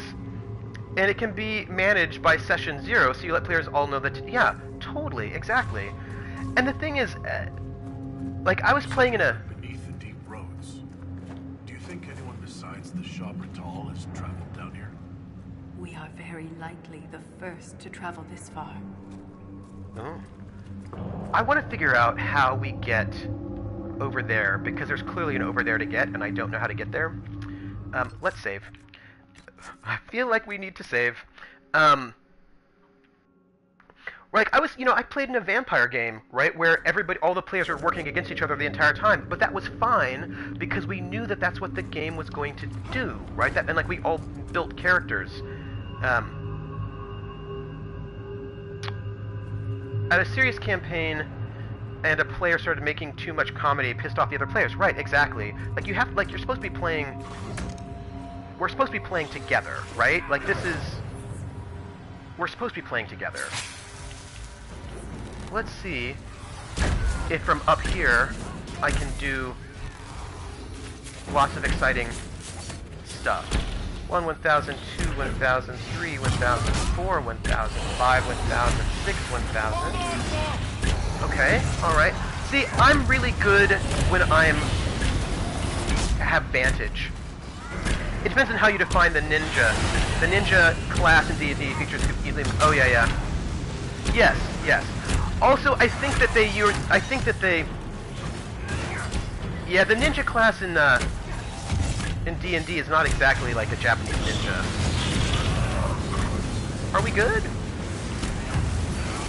Oh, I don't think we are good. I think they're still...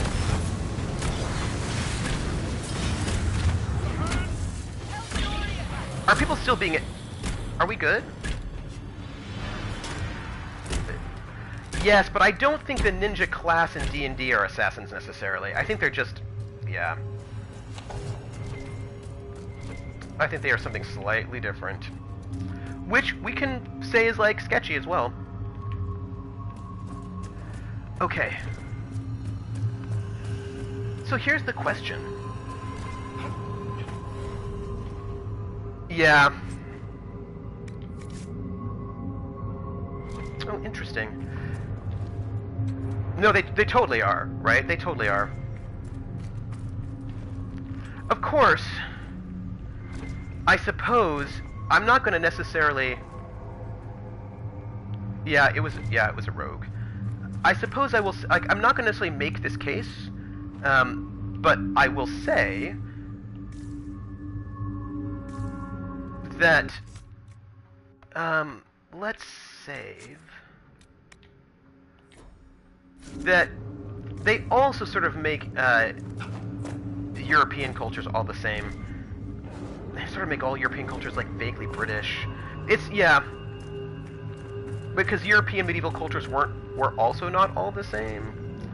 But you know, there's a lot of basically mishmashing going on. There's stuff, and I don't know how we get there. Well, we're just gonna keep walking and see what we find. Oh, we can unlock an expedition. That's probably how we do it. Yes, Barantor, that is exactly right. European is basically southern England and northern France only, and that is because also Germany was different, and also there was, hey, look at that! There's water down there, and it looks amazing! Yeah, no, it is totally true, and, like, other places are different. You know what I mean? Like, other places, like, Budapest is not the same. Oh, just for the record, I really think that we are not, like, I think we need to head out soon, and not because, no, cancel, and not because, not just because we're getting close to time, but also because we do not have supplies. But I feel like we might be able to get to an interesting space if we just last a little... Like, I just feel like we're not yet at a stopping space. Well, what can I say? The Anglos are from northern Schleswig-Holstein, who moved with the Saxons to the UK. But that's the interesting thing, like, you don't get... Like, for example, feudalism worked differently, and, like, there's just a lot of differences, and things get collapsed. Things get collapsed, is what I'm going to say. And so, it's a little shallow in certain ways, and you're just like, okay, what are we going to do about it? Okay. Let's see, are we getting... Oh, we've got bad guys up here. Oh, yeah, there's... Barantor, there's a lot of that, too. They're like, and we've got Vikings. Yes, it does. Well, actually, Mav... Road caps lock. Here's what I'm going to say about... Oh, I'm dead, sorry. Excuse me for a moment. I just got killed. I didn't even notice that I got killed. That's how badly I got killed. Let me use this to maybe stand up me. Let's confirm that. Okay. Yeah, here's the problem. The problem is we do not have... we created this idea of white that conflates Britain and France with Germany and Spain. Oh, yeah. So, no, basically, to sort of, I think, echo what Krellin is saying, that the sort of the Pan-Asian thing is certainly racist, but also the Pan-European thing, the way that we do it, is also racist, because we create a fiction of we create a fiction of Europe that is just not accurate. Like we make Europe white in a way that Europe never was white. Do you know? So it is also a problem. I'm gonna have to cancel that for the moment, and I'm going. Who are we fighting right now? I get like, we need to do some murdering. Yeah, and like, I mean, because where are we at? We are, gang. It is 3 o'clock, but also my life is sad. Can we need to wake up Dorian. Oh no, he's already up. Because I mean, like, Europe is, yeah. The Pan-European thing also does weird nationalist stuff. Like, it's just not, it's not quality. He's back though.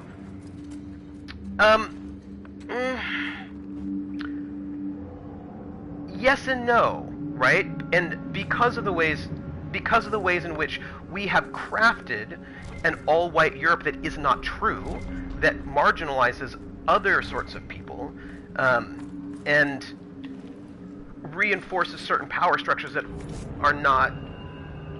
Okay, so we've got some weapons. Yes, right? We can.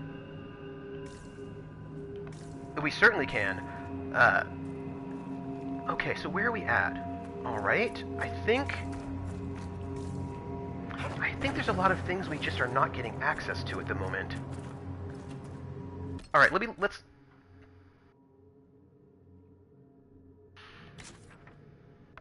Alright, so there's this thing that we have not been able to get access to, it looks like, and I'm not... Maybe we can get access to it later? Well, there's certainly different histories and different power relations, right? I mean, there certainly is.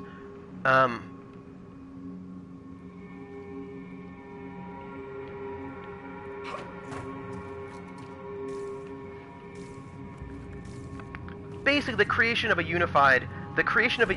Let me put it this way, the smashing of all Asian cultures together and the smashing of all European cultures together are part of the same ideology that does similar work to reinforce Eurocentrism, right? Like, there's a way in which it creates a fiction that allows, right, that they are not disconnected. Here's the thing, gang, I just don't think we can continue forward from where we are right now. I don't think, well, at least there's a... Alright, well, see, look, there's a Deep Roads camp right here that I really want to go to, but I don't think we can do it. I think we are too...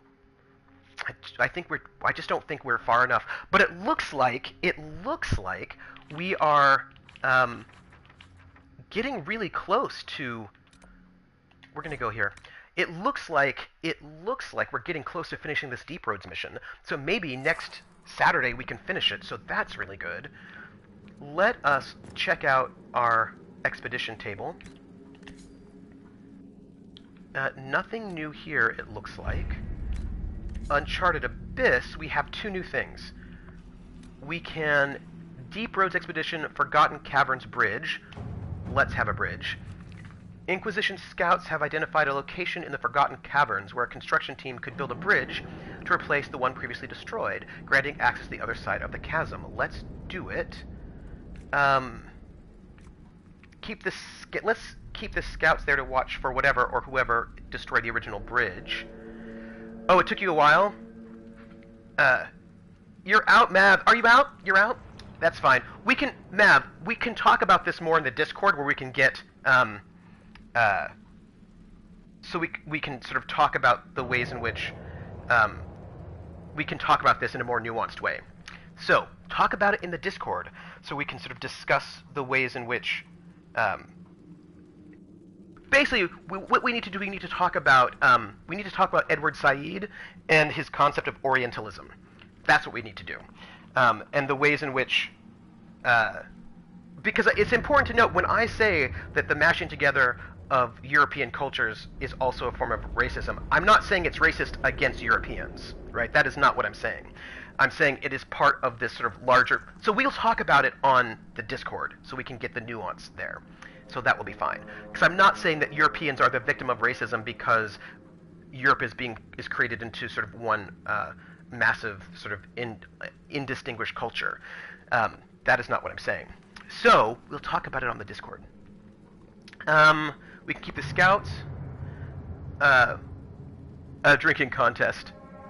Yes, thank you very much, Jer. With a squad of soldiers accompanying the construction team, we would be prepared for whatever. Let's do that. And then we've unlocked a new area, so we can get to the other side of that chasm. And then Bastion of the Pure Bridge. Aha. We've identified a location near the entrance to the Bastion of the Pure where a construction team could build a bridge that grants access to a vantage point from which to scout the area, which is exactly what we need. And then there's that. So we have that bridge. So we can get to these access plates we couldn't get before, and that is excellent. Okay, so we have... I think... Oh, look, we've got new mugs. They're hanging out.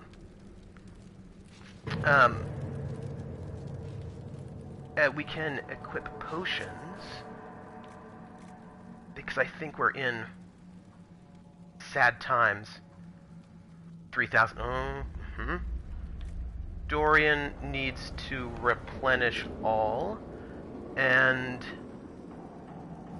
Iron Bull also needs to replenish all. Back. Okay, so, my friends, we're going to head back to Skyhold and hit our big, what do you call it? There we go. Ooh. Alright, so we're going to go and look at our table and do that, and then we're going to go, because it's like 3:15, and we have to head out. Okay, excellent. So, there's also things can change drastically depending on what point in history you use a determining factor. That is also true. That is also true. Yeah, I think it's really complicated. You're a big fan of the... I will tell you what, I probably would not want to live in the Charlemagne era. Let's examine this. While the idea of white identity might have helped entrench certain people in power structures. Hello, Encantador! Hello, Battle Buddies and BB King! Hello, we're about ready to go, Encantador. Let's read this. Empress Celine, unconquered. Empress Celine has proven beyond doubt that she is the rightful ruler of Orlais. The usurper, Grand Duke Gaspard of Chalon, met his downfall in Halam Rashal, heralding the end of the War of the Lions. With Gaspard defeated, the Empress's reign will continue unchallenged as she carries Orlais into a golden age. All hail Celine, long may she reign. Crier Belinus. Yeah. I'd like to learn what you all have to say on this. We'll be joining... Oh, good! Join the Discord. It is excellent. And if you've not given us a follow, please do. And it is so exciting. Dire news from the Frostbacks. So I think we've done all that. So let's head to our war table. And so, it's energy. One of the things we do here is we nerd out over things all the time. There's also been cultural exchange between China and the West. That's the thing, right? Like, I mean, for a long time, that's the thing. There's a lot more cultural exchange than we often acknowledge. And yeah, it is complicated, is what I will say. And that we want to imagine some things being similar when they're not, and some things not being similar when they are. And that becomes, right, the thing to sort of think about, like, why do we when do we conflate these things, when do we not? So let us... Are we... Oh, I think we have... Is Knight Captain Ryland satisfied with his post? It's not an easy assignment, but if anyone can handle the approach, it's him. Yes, Baron Tor. I think it's even worse. It's even worse with Africa. We pretend Africa is this long, isolated place. Yeah, and that's also just false, right? Yes, it's totally worse with Africa. Like, I mean, there has just been and we do that so we can imagine things being uninfluenced by other things, right? Let's see. Ambassador Montilier, Duke Antoine has been a most charming and gracious host, and has made himself a friend indeed to the Inquisition. This city is a wonder, and he was quite keen to display some of the improvements he has made recently. Of a particular note are the wells, which use a red crystal to purify the water from which all the humans in the city drink. Duke Antoine has not yet made these improvements to the wells from which the elves in the alienage drink. The Duke assures me that concerns about some sort of disease affecting the city are wholly overblown, and has quite convinced me that his plans to rid the city of the rats causing the problems should be underway quite soon. I continue to enjoy my visit to Wycombe, and I confess that I hope I do not hear the noisy clatter of the Inquisition armored troops ruining my quiet afternoons. The elves of Clan Llewellyn, by contrast, are quiet, and their poor cousins here in Wycombe's alienage might be a welcome change to my daily regime to see them in the future. We like simple... Oh, we do. We like simple and uncomplicated. It is, because history is so important. So, look at that. We are getting some message about this. Okay. We are going to stop the purge of Wycombe's elves. And let's pick up... What is this one here? Me like simple, me like true. If simple is false, me like complicated. Inquisitor, I'm pleased that we were able to work together for the betterment of the people of Redcliffe Arling. May Andraste watch over you. Look at that. All of that is great. We need better history teachers. We need to value history at all. Let's stop the purge of Wycombe's elves, shall we?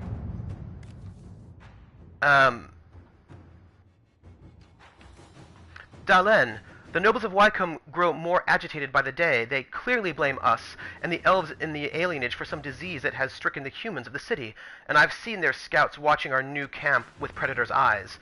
Some of the elves of Wycombe fled their alienage to warn us. Others fled to escape the harsh treatment they are suffering in the city. I fear violence will come soon, Dalen. I ask your help in this matter. Dere Chiral, Keeper Estimithoriel Llewellyn.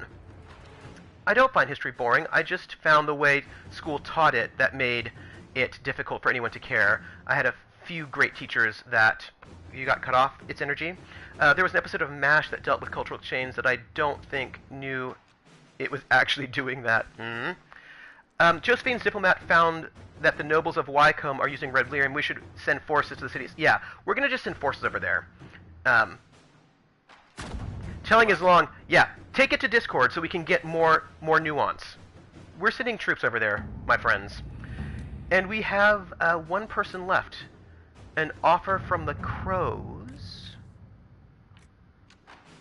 A letter delivered to Skyhold. Its sender claims to be a member of the Antivan Crows, an infamous guild of assassins.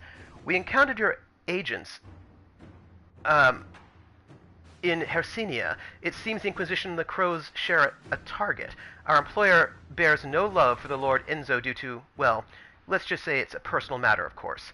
I imagine your motivations have more to do with the man's Teventer friends. You know the Venatori, we know Enzo. Why compete for the man? Lend us your knowledge and the job will be done far more quickly. You eliminate an enemy, our employer removes a political rival, and we get paid. A happy ending for all involved. My option is the Crows are an unfortunate reality of Antivan politics. They will pursue the contract regardless. We may as well know where they are. Cooperating with Antivan Crows works to our advantage. They have more knowledge on Enzo, and we gain contact should we need their assistance in the future. By the way, gamification is kind of key here. I learned so much about American Revolution from Assassin's Creed 3. Okay, some points of view, but also, I'm off to get a haircut. Oh, good haircut. Great, thank you, Baron Tor. I will catch you for chat sometime. Yes, please do. And I will be again streaming on Thursday at 6 p.m. Eastern Standard Time, and continuing on the and we're going to have a giveaway, of course, on Thursday, and continuing on the Inquisition on next Saturday. But I hope to catch you soon. Thank you. We just have to send a mission. I like Liliana for that. The Arl's invitation, I feel like, might be good for our ambassador. Ambassador, I apologize for any unpleasantness that might have arisen from my last correspondence with Inquisition. My people have been under tremendous strain for too long, even before the destruction of the Conclave, and it has taken its toll on all of Redcliffe Arling. But that is in the past. Today I write to offer an invitation to the Inquisition. The Banorn of Calon is part of my domain, and it now lies empty. Banalara lost her life attending the Conclave. Her only living relative holds lands too far away to administer both. By Ferelden custom, the lands are now the property of whomever claims them through skill of arms. A tournament will be held at Calon, with the victor taking the title as prize. The Inquisition may send a champion to fight in the melee if you wish. Oh,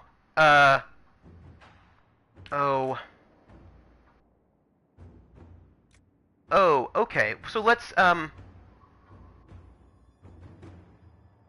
we can't truly run a Banorn, but a well-chosen envoy could win us Ferelden allies. Let's do that. At your service. I'm not American, but enjoyed those historical places in real life in Boston after I played the game. Yeah, I think there are a lot of ways in which you can use gamification, but we always have to worry about agendas, basically. Oh, Hard and Hightown is done. This is good. Nightingale, 2 points. That book is abysmal.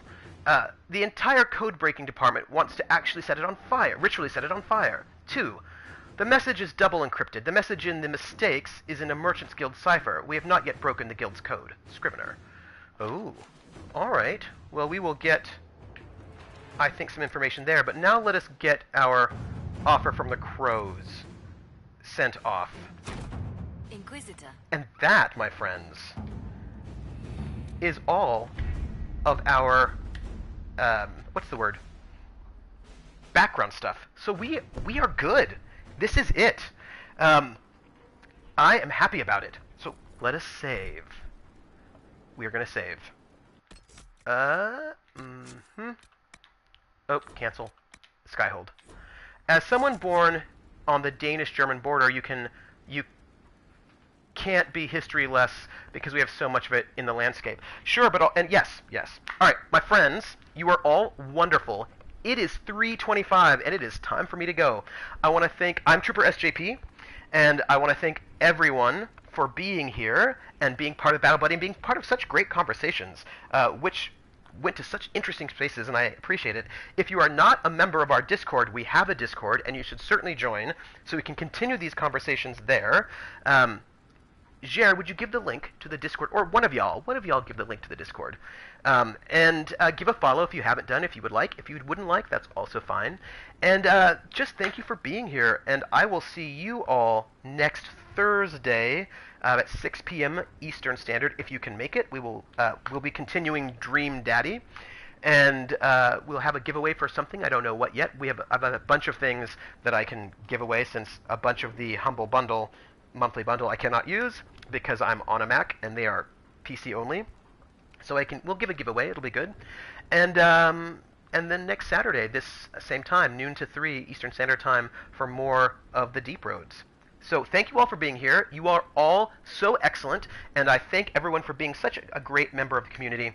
And I will see you all next time. I'm not going to do a raid today because I've got to do a bunch of work emails. So no raids today, but we will do them next Thursday. So take care, everybody, and have a wonderful weekend. And I will see you all on the Discord, and I will see you around next week. Bye, everyone.